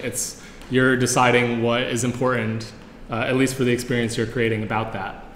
So there's a term for that, which is another one, somewhat like ludonarrative dissonance, I suppose, procedural rhetoric, but it's a really useful concept. So the idea behind procedural rhetoric, coined by Ian Bogost, is just that you can express a personal perspective on some kind of subject by crafting an interactive simulation of it, right? So if game design is kind of this second order challenge, right? This is like a second order way of conveying meaning. So it's very different. It's very interesting to think about if you're used to conveying meaning more directly. But it's like, what are the implications of your mechanics, and the dynamic experience that arises from that? So one example that I often refer to with this is Tomodachi Life. So this was Nintendo's game where I think it was your Wii's, right? Or your Mii's rather.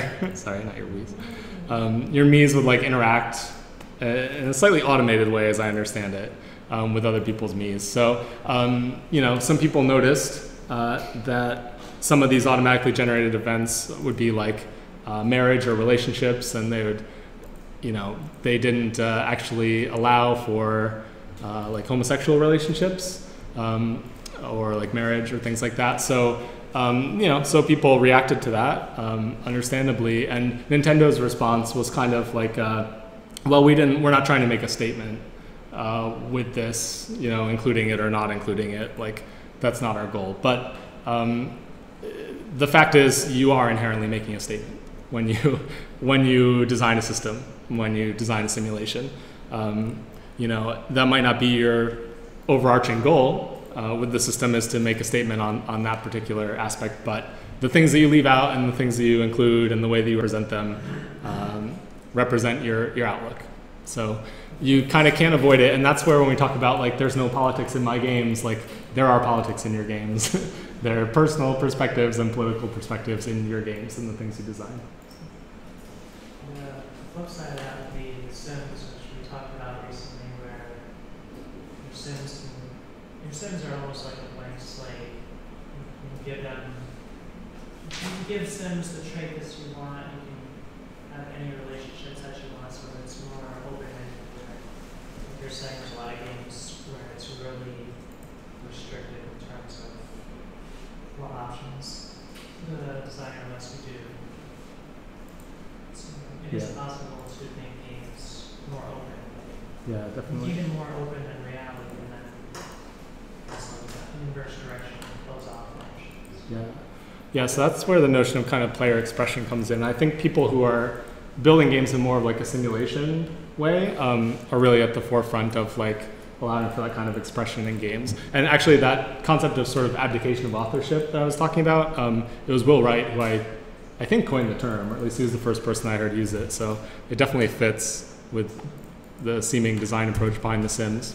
A more broad, significantly less political statement is nearly every game that has an economy at all encourages you to be a hoarder.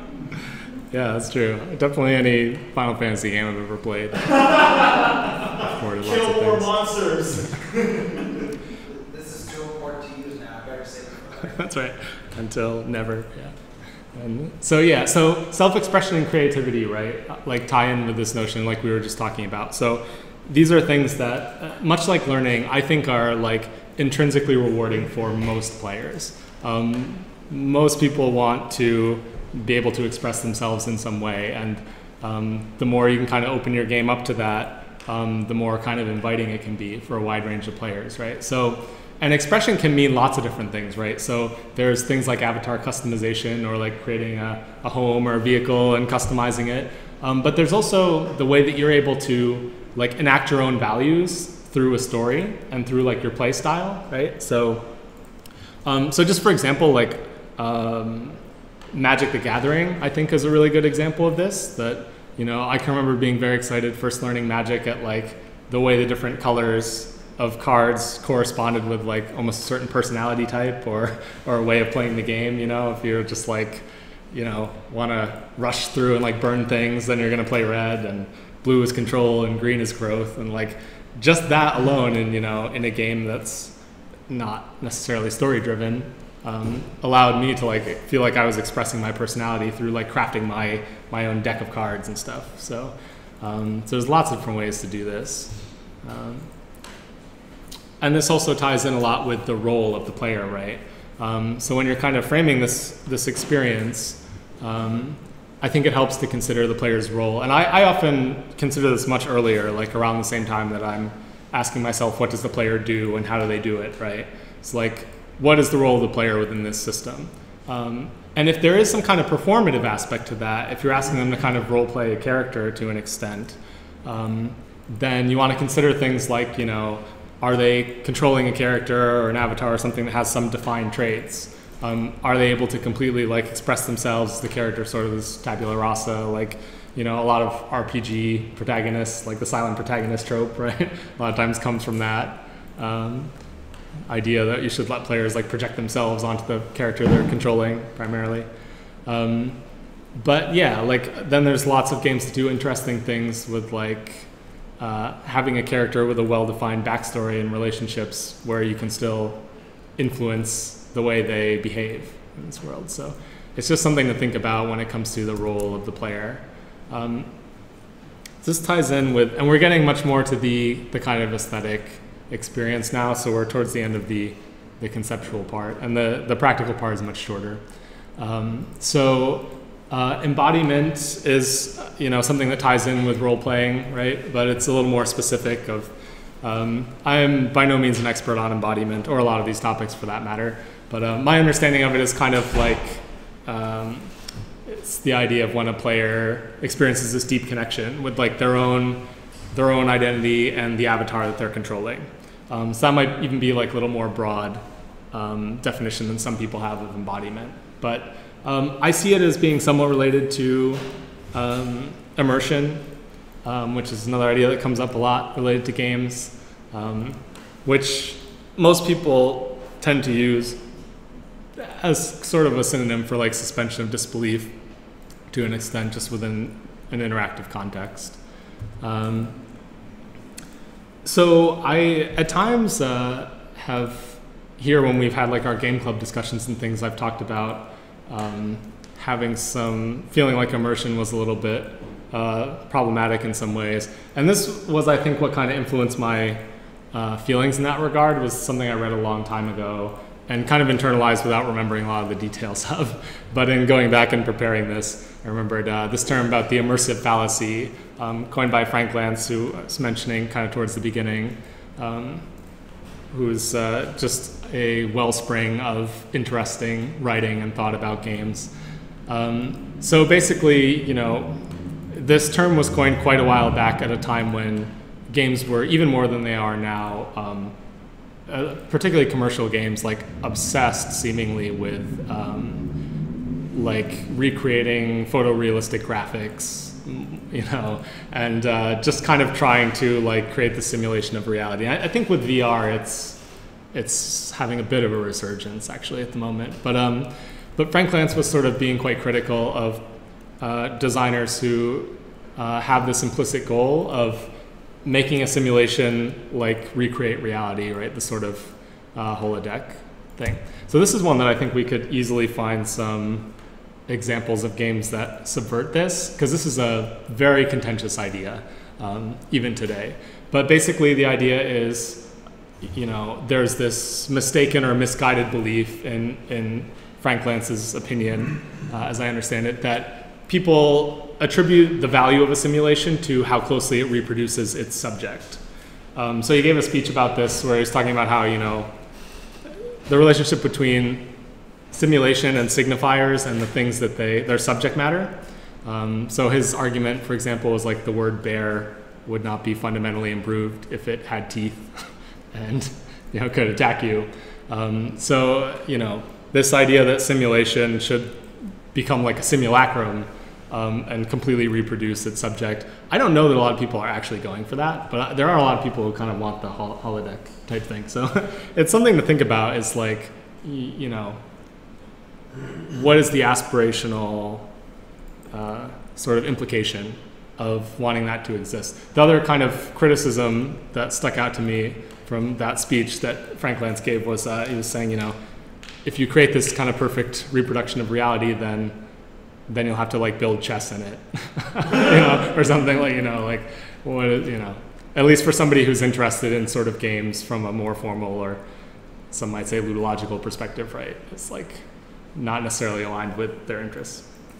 So the example that I have that I always associate with this is this game Execution, which is an independently created game. And it was an interesting experiment, and other games have done a similar thing since then. But it was just a game where you load it up and there's a character who's like in front of sort of a firing squad type, just like a wall, and you have a crosshair and you can choose whether or not to click to shoot the character. But once you've done it, the game like saved a value into your registry to try to like make it as permanent as possible. So when you like reload the game to try, you know, oh, I'll try a different option, like your expectation would often be with a game, then the character is still dead. So I think of that as like when I try to distinguish between like, you know, a lot of times when you think of immersion, it's easy to think of it in terms of like graphical fidelity. But there are a lot of other ways that a simulation can try to like reproduce its subject matter. So if you're simulating death, then your thought might be like, oh, I should make it more permanent, right? And that will inherently be more interesting somehow. And I don't personally find it to be more interesting in that case, or in a lot of the other cases of games that have done a similar thing. But like I said, I bet people could easily find an example of places where they feel like this just doesn't apply or could be easily subverted. The one that came to mind for me was like Flight Simulator or something, like, you know, there are like games that are more like training simulations, and you'd probably want those to reproduce their subject matter as closely as possible. But they might have a different intent than you might as a game designer. And last but not least, related to that, the concept of immersion, you know, a lot of times this comes up in our game club discussions, or at least if I end up bringing it up, I feel like I repeat it ad nauseum. Everybody gets sick of me talking about it. But you know, this is an interesting concept to me. Immediacy and hypermediacy are the best terms that I found that kind of describe it. But it's basically just the idea that when you play games, you typically exist in this dual state mentally where you can be engrossed in the simulation or the fictional world that you're engaging in, or the system, while still on some level in the back of your mind or wherever, be maintaining an awareness that it's artificial, right? And this is something that we usually, that we're used to using to argue against like the murder simulator idea, right? It's not necessarily something that applies to everybody, though. Like not everybody necessarily has the ability to make that distinction. But this is a term that describes that immediacy and hypermediacy. It's like, you retain that awareness on some level. And so if you think about your design from that perspective, I think you can do a lot more interesting things, particularly if you think about it in terms of like, this sort of Brechtian notion from theater of like breaking the fourth wall, right? That a lot of us are familiar with, or like when you keep like acknowledging that it's a game and acknowledging the artifice, that has a very different effect, I think, in an interactive context than it does in like a theatrical context where you're sort of more in as a passive audience member. So like Undertale is another great example. Like Undertale does this repeatedly. It breaks the fourth wall, but then it like reincorporates your role into like the game's fiction, like in all these myriad of wacky ways that are really memorable. That's called leaning on the fourth wall. Very different terms. Get it right. All right. Well, I'll have to look up that. Leaning on the fourth wall. But yeah, so leaning on the fourth wall, breaking the fourth wall, playing around with that wall can actually, in my opinion, often enhance immersion in a game. There's plenty of examples beyond Undertale that I can think of. One that we might be playing for Game Club next time, so I won't spoil. Another good one actually is Deadly Premonition, which has an excellent narrative for what is otherwise one of the buggiest games coming out on Xbox 360. Yes. But its narrative is shockingly well woven, taking into consideration what player agency occurs within it. Nice. When we're thinking about like immersion in games and related concepts, it brings us back to kind of the sensory elements, which kind of brings us full circle conceptually back to like the kind of feedback and interface in some ways. So, obviously the sensory elements of games are very directly tied to the experience of them. And those are thankfully areas that there's a little more established knowledge with how to use, like how to use audio to generate an aesthetic experience, or art. So those are all tools like that you don't want to, of course, overlook. Like some designers, and I've done this a lot myself, like they get very focused on like the rules and a certain portion of the mechanics, and then overlook like all these other elements. And it's bad design practice that I do all the time. So game feel is a term, I believe it was coined by Steve Swink, or at least Steve Swink wrote a book called Game Feel, so it's heavily associated with it. But it basically just refers to the design of sort of sensory feedback, so things like tactile input and sort of kinesthetic aspect of a game and the controls and dynamic movement of the game and things like that. And a lot of times for some designers, like that's the starting point, right? Just get something that feels good inherently, and that is like, that has an autotelic quality to it. Like that is inherently rewarding in some level. And a related concept that a lot of us here are familiar with, thanks to Taro, is the concept of juice, right? Which kind of ties in with game feel and as a form of feedback. And so yeah, if you're interested in the concept of juice, I recommend watching Taro's presentation and playing Taro's presentation if you haven't already. Make It Juicy, which you can find online. And there's some other good presentations about juice as well. Juice It or Lose It. Was it Pet? Yeah, definitely worth checking out in terms of how you present sensory feedback. This is the last conceptual slide, I promise, which is, just again, you want to consider when you're thinking about what is sort of pleasurable and enjoyable for players, that this is another thing that's very subjective, like the way that we learn and the way we engage with challenge.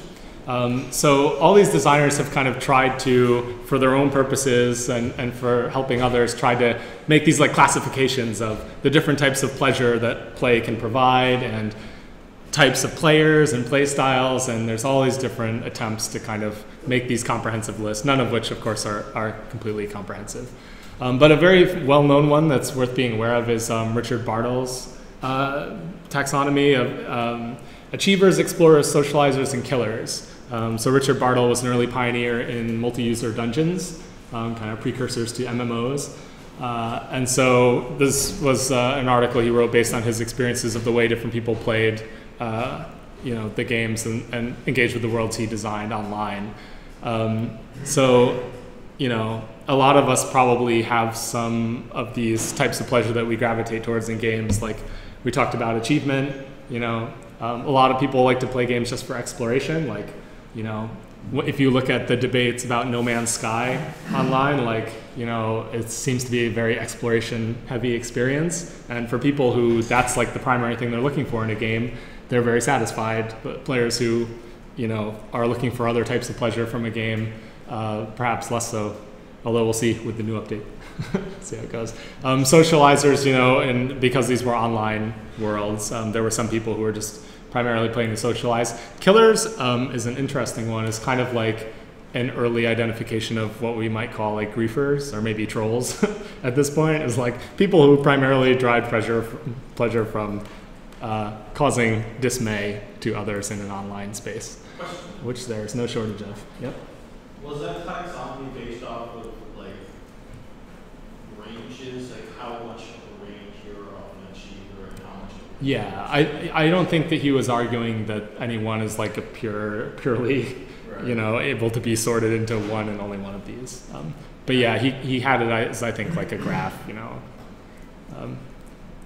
Also, different it's axes. worth noting that I'm pretty darn sure Barlow in his own text said this is far from complete. It's just a model.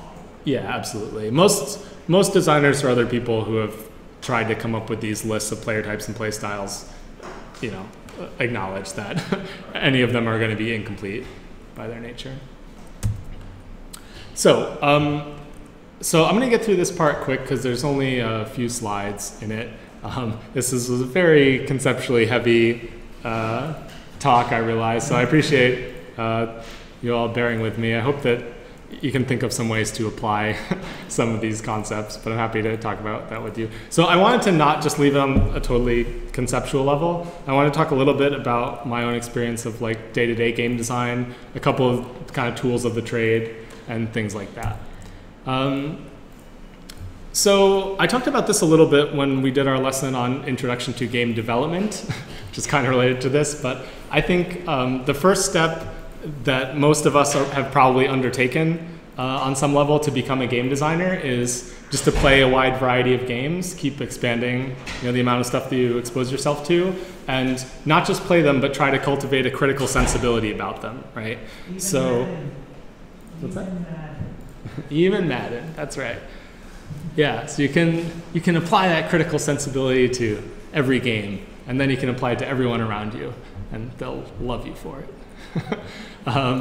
So yeah, that's useful, not just play them, but start to think about them as designed objects, right? Like it's obvious on some level that these games didn't appear out of thin air, but like every single thing that's in that game, or at least most things are there because somebody made a design decision, about the mechanics, right? And you're coming at the game now from the perspective of a player, so you're engaging first and foremost with the aesthetics, right? And like what the effect the game has on you or the emotion it instills in you. But you can kind of walk that back and reverse engineer it back to the design decisions, right?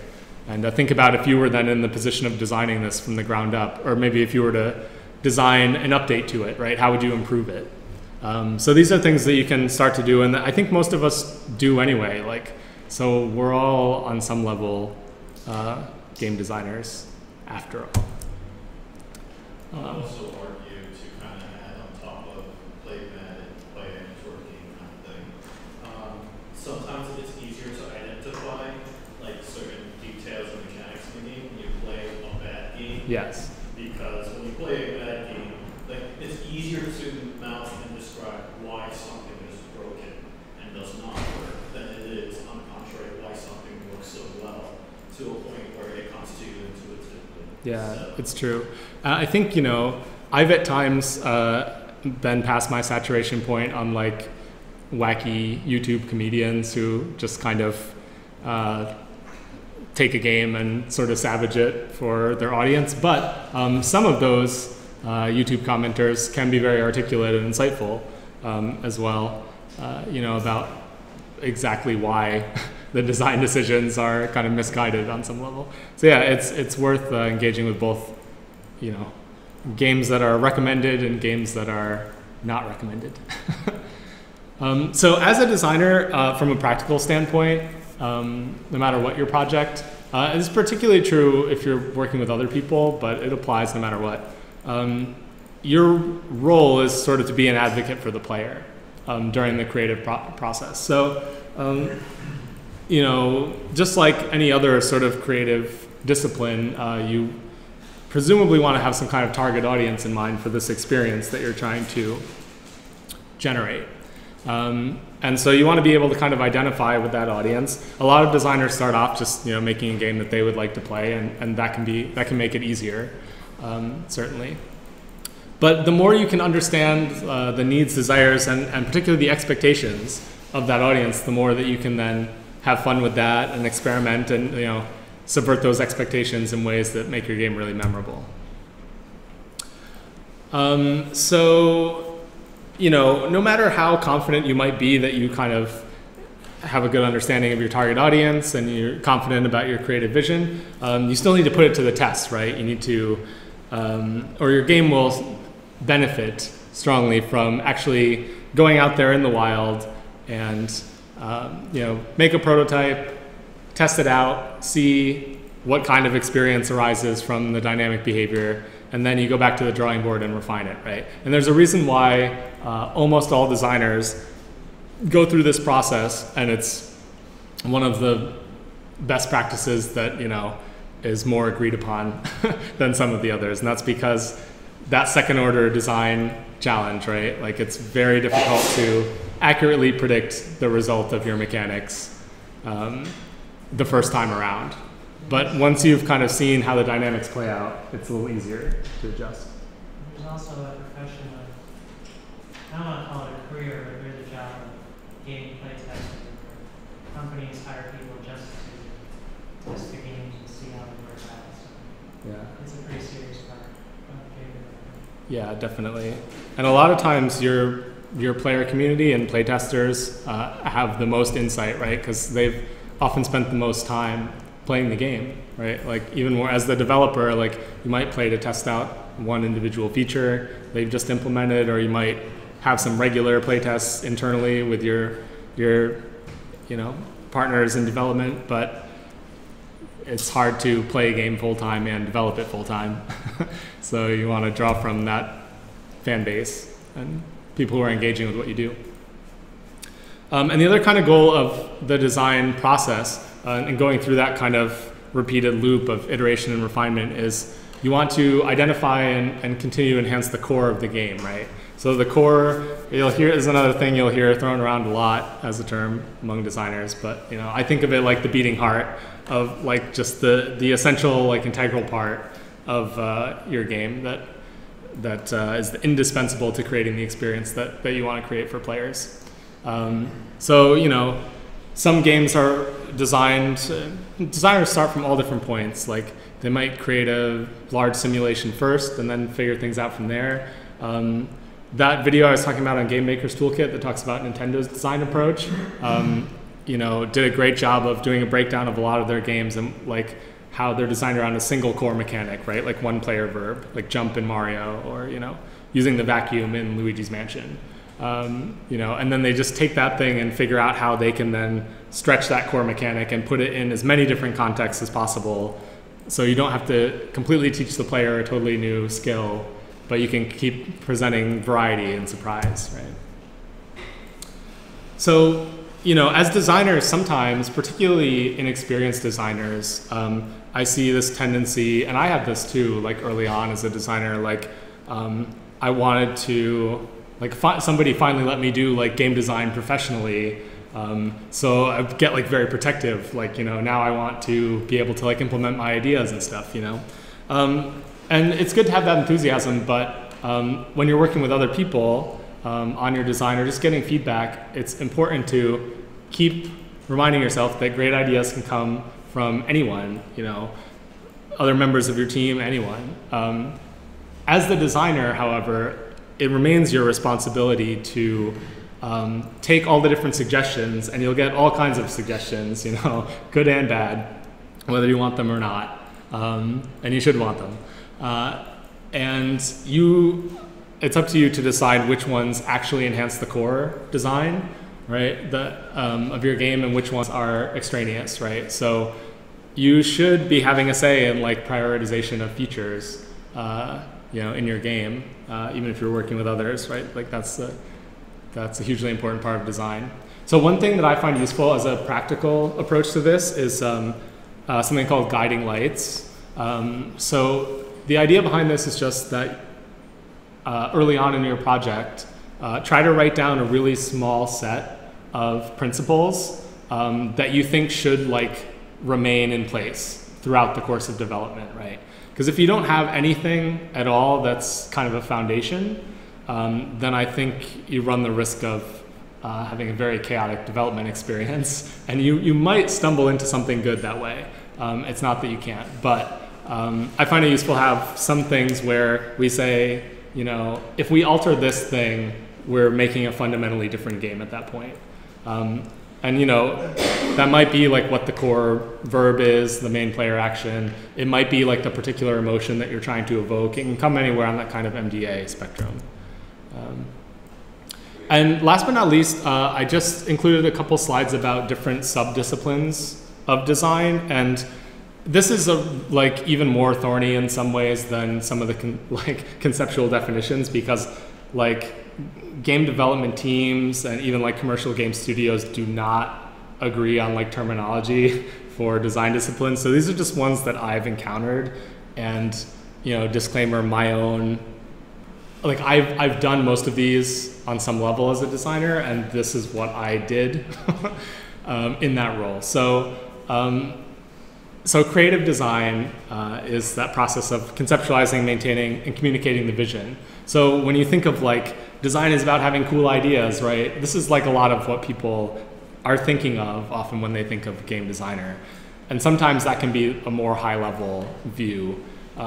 Creative designer might or might not go down to as granular a level if they're working with some other game designers. They might delegate sort of individual parts of the design to others. So common things you might be doing as a creative designer would be figuring out ways to communicate that vision to others if you're working with others. Or you still, even if you're not working with others, at some point you're probably going to want to communicate your vision to players, right? You know, to market your game or what have you. So, so that's something you need to be able to think about. So, you know, you might come up with a pitch. I've got an example pitch that I can include.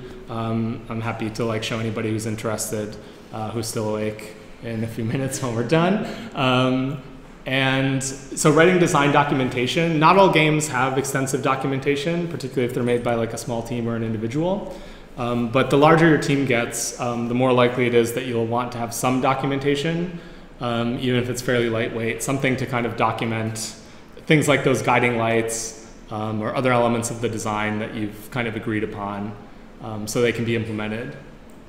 And then mock-ups, right? Different designers have all different ways of kind of mocking up their ideas and communicating them. Like Fumito Ueda, designer of Shadow of the Colossus, among others, creates like a animated movie for like each game. Like, so it's really interesting to see that like the movie for Shadow of the Colossus doesn't completely align with what they did, but you can you can see like, you know, the things that they kept, and like that's a really great way to communicate things.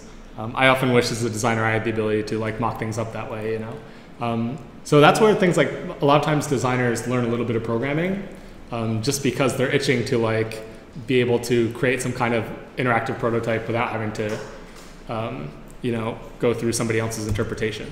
By the way, Live Dart is also a great place to make your own pitches. Yeah, definitely.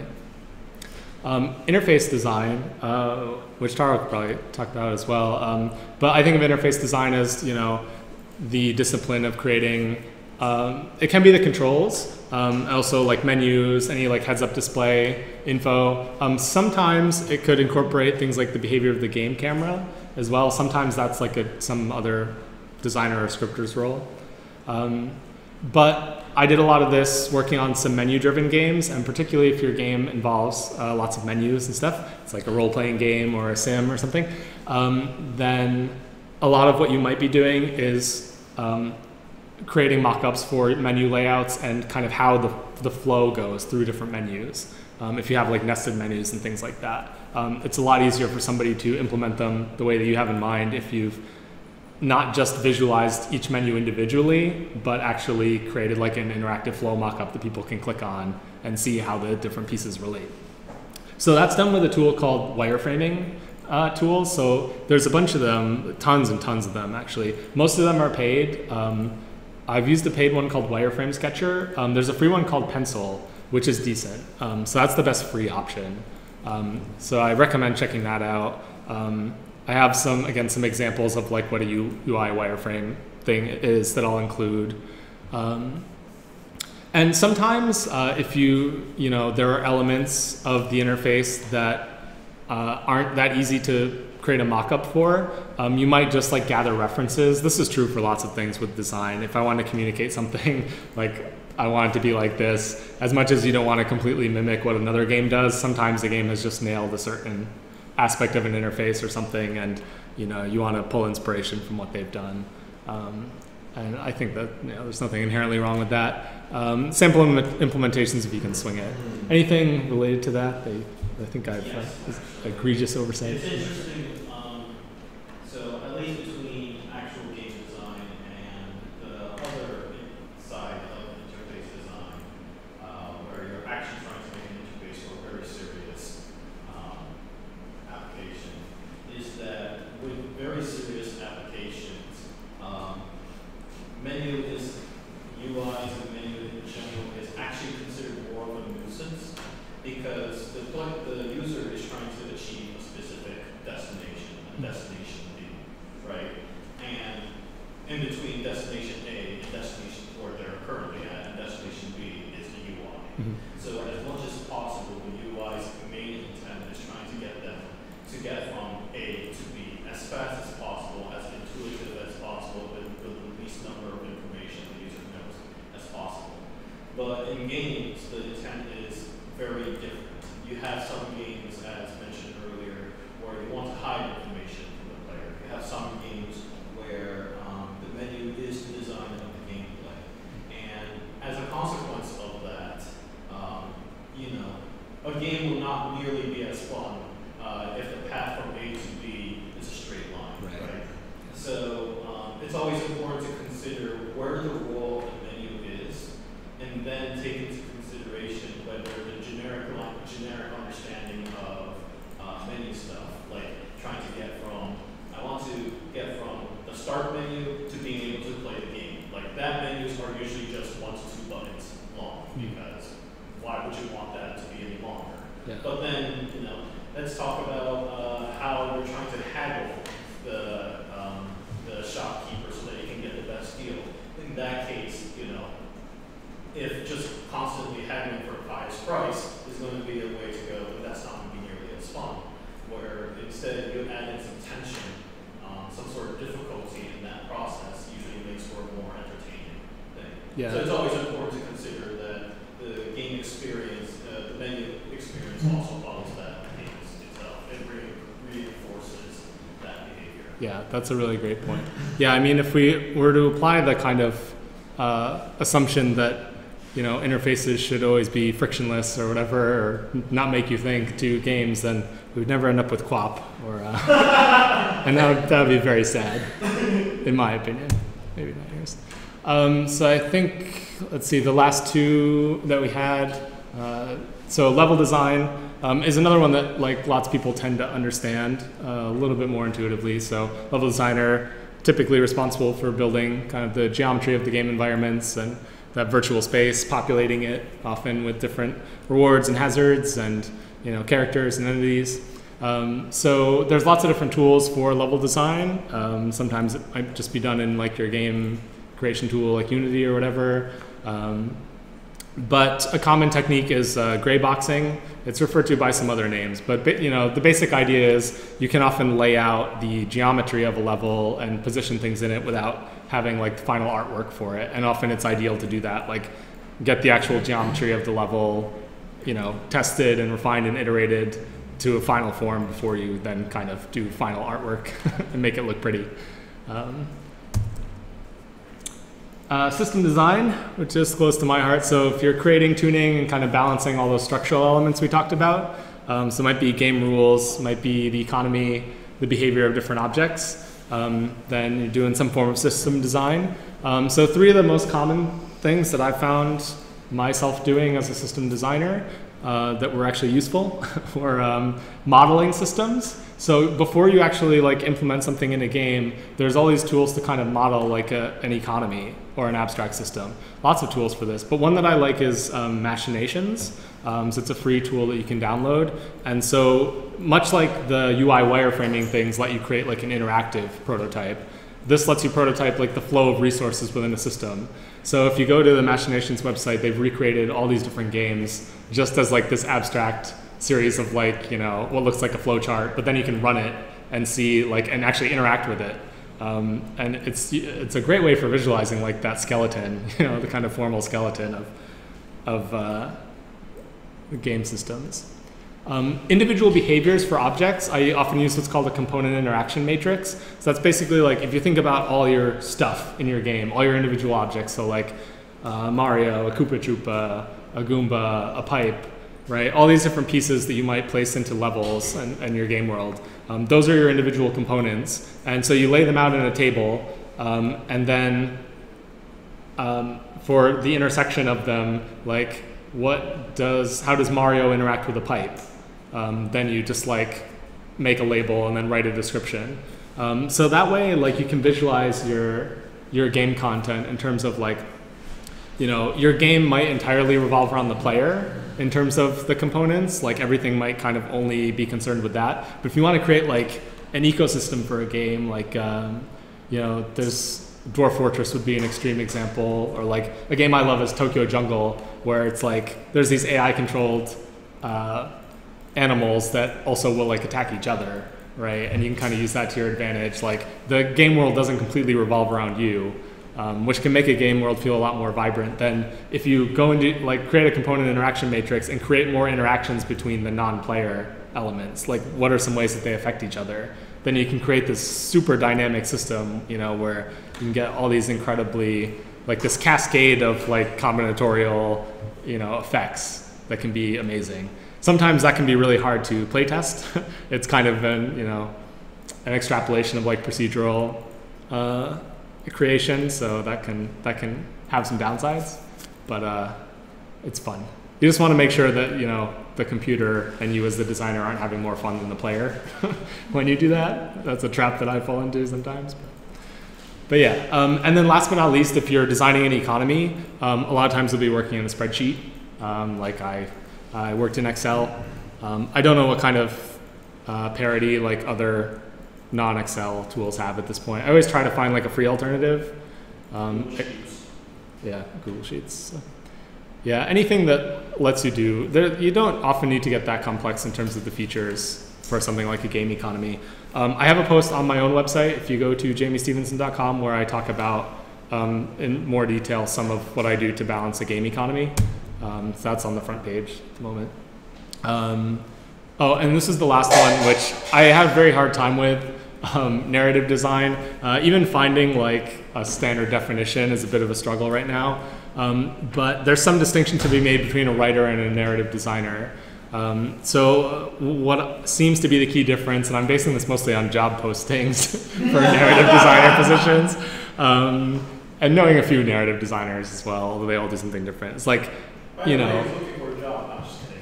It can involve, world building and kind of creating that foundation, and a lot of the things that go into the writing, like defining characters and story elements. But a lot of it goes back to defining that narrative architecture that I was talking about. Like, how does the authored content, how does the player engage with the authored content, and how does the game determine like when to deploy different bits of like authored narrative and stuff. And there's all kinds of different ways to approach that. So it's a really exciting and I think kind of emerging discipline still, as all of this stuff is. So I didn't really have any standard tools of the trade for that either. Like, I don't know, Robert, if maybe you or anybody who's done like an interactive story here, like has anything that they prefer using. Twine was the best thing I could think of for like visualizing, you know, branching narrative. But yeah, RenPy, for sure. There's at least one I've heard of, I think, but I'm not entirely sure how you So that's that. I wanted to end with this, which you can read for yourself. But this is a quote from an interview that I gave, and basically it's just my. I know it's long. This is what you shouldn't do for a game tutorial. This is bad design, especially as the last slide in a long presentation. So the main thing that I want to say, this is just my words of advice and encouragement, which is why I like to end with this. It's about game development in general, but so this is what I like to tell people who might be intimidated. The only requirement to be a game designer is to make a game.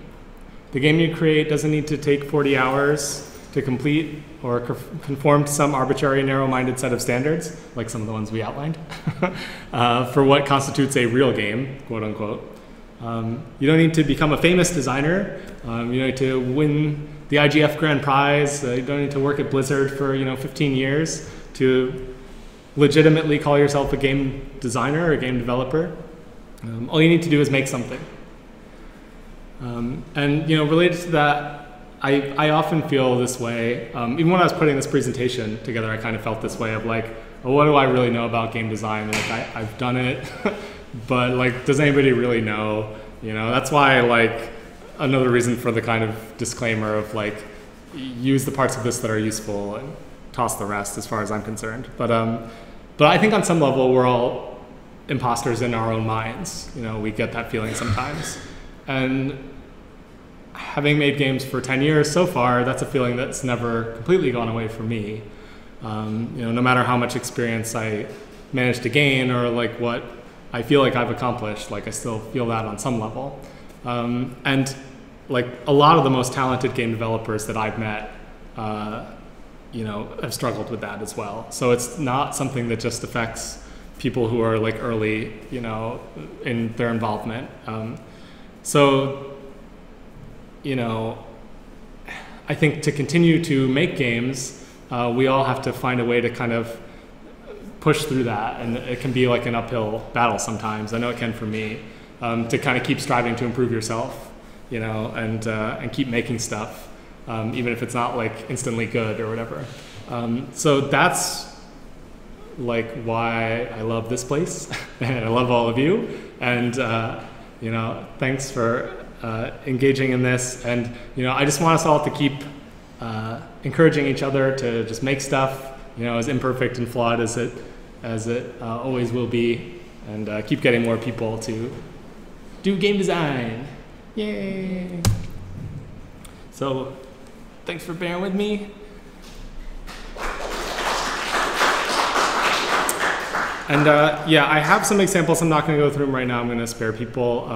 But I have like some machinations diagrams, like that thing that lets you model systems I was talking about, and examples of like a component interaction matrix and some of the stuff that I talked about. So those will get posted online on the TVGS Learn page, along with the slides and video of this, so you can revisit any of the many parts that you may have zoned out for, as I would have if I were you. Any questions, though? Yeah. Is it true that game designers have to write a lot? Like write what? Game design documents? It's not true that they have to, no. So when I was talking about, design documentation, that's why I say, like, you saw when I showed the stuff I created for Kigo, the first, like, game I made independently, like, the design document for that is 2 pages, and is, a big portion of the first page is like a visual mock-up I made. So that is completely different from what I did as a commercial game designer, working with more of a team where I, would sometimes make somewhere between like a 50 to 70 page document, a lot of which was like visual reference and stuff. So I think it really depends. Like, I'm in favor of lightweight documentation, as much as you might not be able to tell because I veer towards the verbose without meaning to, with apologies. But yeah, so you know, most people don't. You need to realize like your team is not going to read a 70-page doc. So at the very least, like if you make a larger document to kind of, you know, keep track of some of the decisions you've made, you want to apply your design skills to that document as well, and make it frictionless, make it easy to find what people need when they go in there. But no, I don't think that anybody needs to. And like, I will show you quickly. Let's see here, if I have it anyway. So sometimes I do a document and sometimes I do a visual thing. If I double click this, will it open, do you think?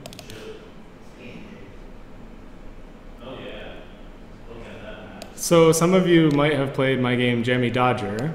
And when I first thought up the concept, which was well before I made it, this was when I was still working in Scotland, this was the entirety of the design. Which is like, I just want to visualize it. Like, I was thinking of it as a touch game initially. And, you know, obviously it's a little different from what it ended up like, but you can probably see the connection for those who've played it. Like, you know, this probably looks a little nicer than the actual finished product, actually. But yeah, like sometimes that does it, right? Like, it's a very simple game. Anything that I need to communicate about it that's not readily apparent, like I can just describe in like a sentence or two to anybody who would need to know. And I was confident I could implement it on my own, so I didn't need anything much beyond that. Here's like another one. You know, this was when I was working at a commercial game studio, so I was doing lots of like more verbose documentation. So this was a lot of where my tendency developed to want to let's just do a single visualization, you know. Let's do a more lo-fi version of what Wada does, I guess to some extent, like just a visual. So this was like a 2-player competitive game on a single tablet where you basically just flick like meteors at each other and you have a shield that you can rotate. So this was enough just with talking with the team. This is for like a game jam. And people get it. There's not that much that you need to explain necessarily. Yeah, and so I don't have like an example of a longer design doc that I can necessarily include because a lot of the longer ones I did, you know, are property of the company that I worked for, so I can't share them. But then like a slightly more complex version of it would be like, this was a pitch. These are slides from a pitch that I did for a game that I'm still hoping to create at some point. Company I pitched it to that I was working for didn't do it at the time. But you know, so a lot of like what I would do is just describe. You know, so the idea was a game kind of like Tiny Tower on iPhone, or like This War of Mine kind of came out after this, which is more similar. But it's like you control a group of characters at this resort town where the apocalypse happens. And, you know, kind of in that Walking Dead style, you've got this like scrappy band of survivors that have to pool together. These would be like, you know, the equivalent of guiding lights. Like, this is the same thing I would probably do in like a design doc, is just like, you know, real simple, so a short set of things you can remember that you're going to stick to. And then a lot of times, like reference points, when I'm pitching something, you know, I'll say like, oh, I want to create an atmosphere like the movie The Mist, where this group of survivors is trapped in like a grocery store, you know, by these monsters in this mist, you know, so they can't go outside. And the focus of the game is on like handling dysfunction internally within the group, as much as it is about dealing with the outside threat. You know, how can you kind of counteract the mob mentality when people are like frightened, you know, and so on. So you have to kind of manage that. And so you just keep going, like pull things, you know, you always do this, I think, like some game ideas spring forth fully formed in a vacuum, and more often for me, I like pick and choose little bits and pieces from other games that I like. So I want the like survival element and managing a group of AI-controlled characters from like Dwarf Fortress, but I don't want the complexity of Dwarf Fortress. So think about like complexity of the AI, like somewhere between Lemmings and a Dwarf Fortress dwarf, right? Visual perspective of Tiny Tower where it's all side-on, so you can play it on like a phone and whatever. And the interface of Tiny Tower, I don't know if anybody's played it, but you basically just assign jobs to your little characters and they go do them. And they have certain inherent abilities that make them able to complete certain tasks faster or slower. And the idea in this game was you could assign like multiple characters to do some tasks. So you might have to like fortify, you know, your bunker or whatever it is against some monsters that are trying to get in. And you could do it quicker if you have characters work together, but they also have a relationship dynamic where if they don't like each other for whatever reason, like then it might not be a good idea to do that. It might actually be less effective. There's a really great game called Safe House Diaries, which is really focused on that like interpersonal dynamic in a survival scenario. So they do some of this kind of like systemic characterization that we talked about from other games, like Prom Week or something, where the characters track how they're feeling about each other, and that evolves over time in the game.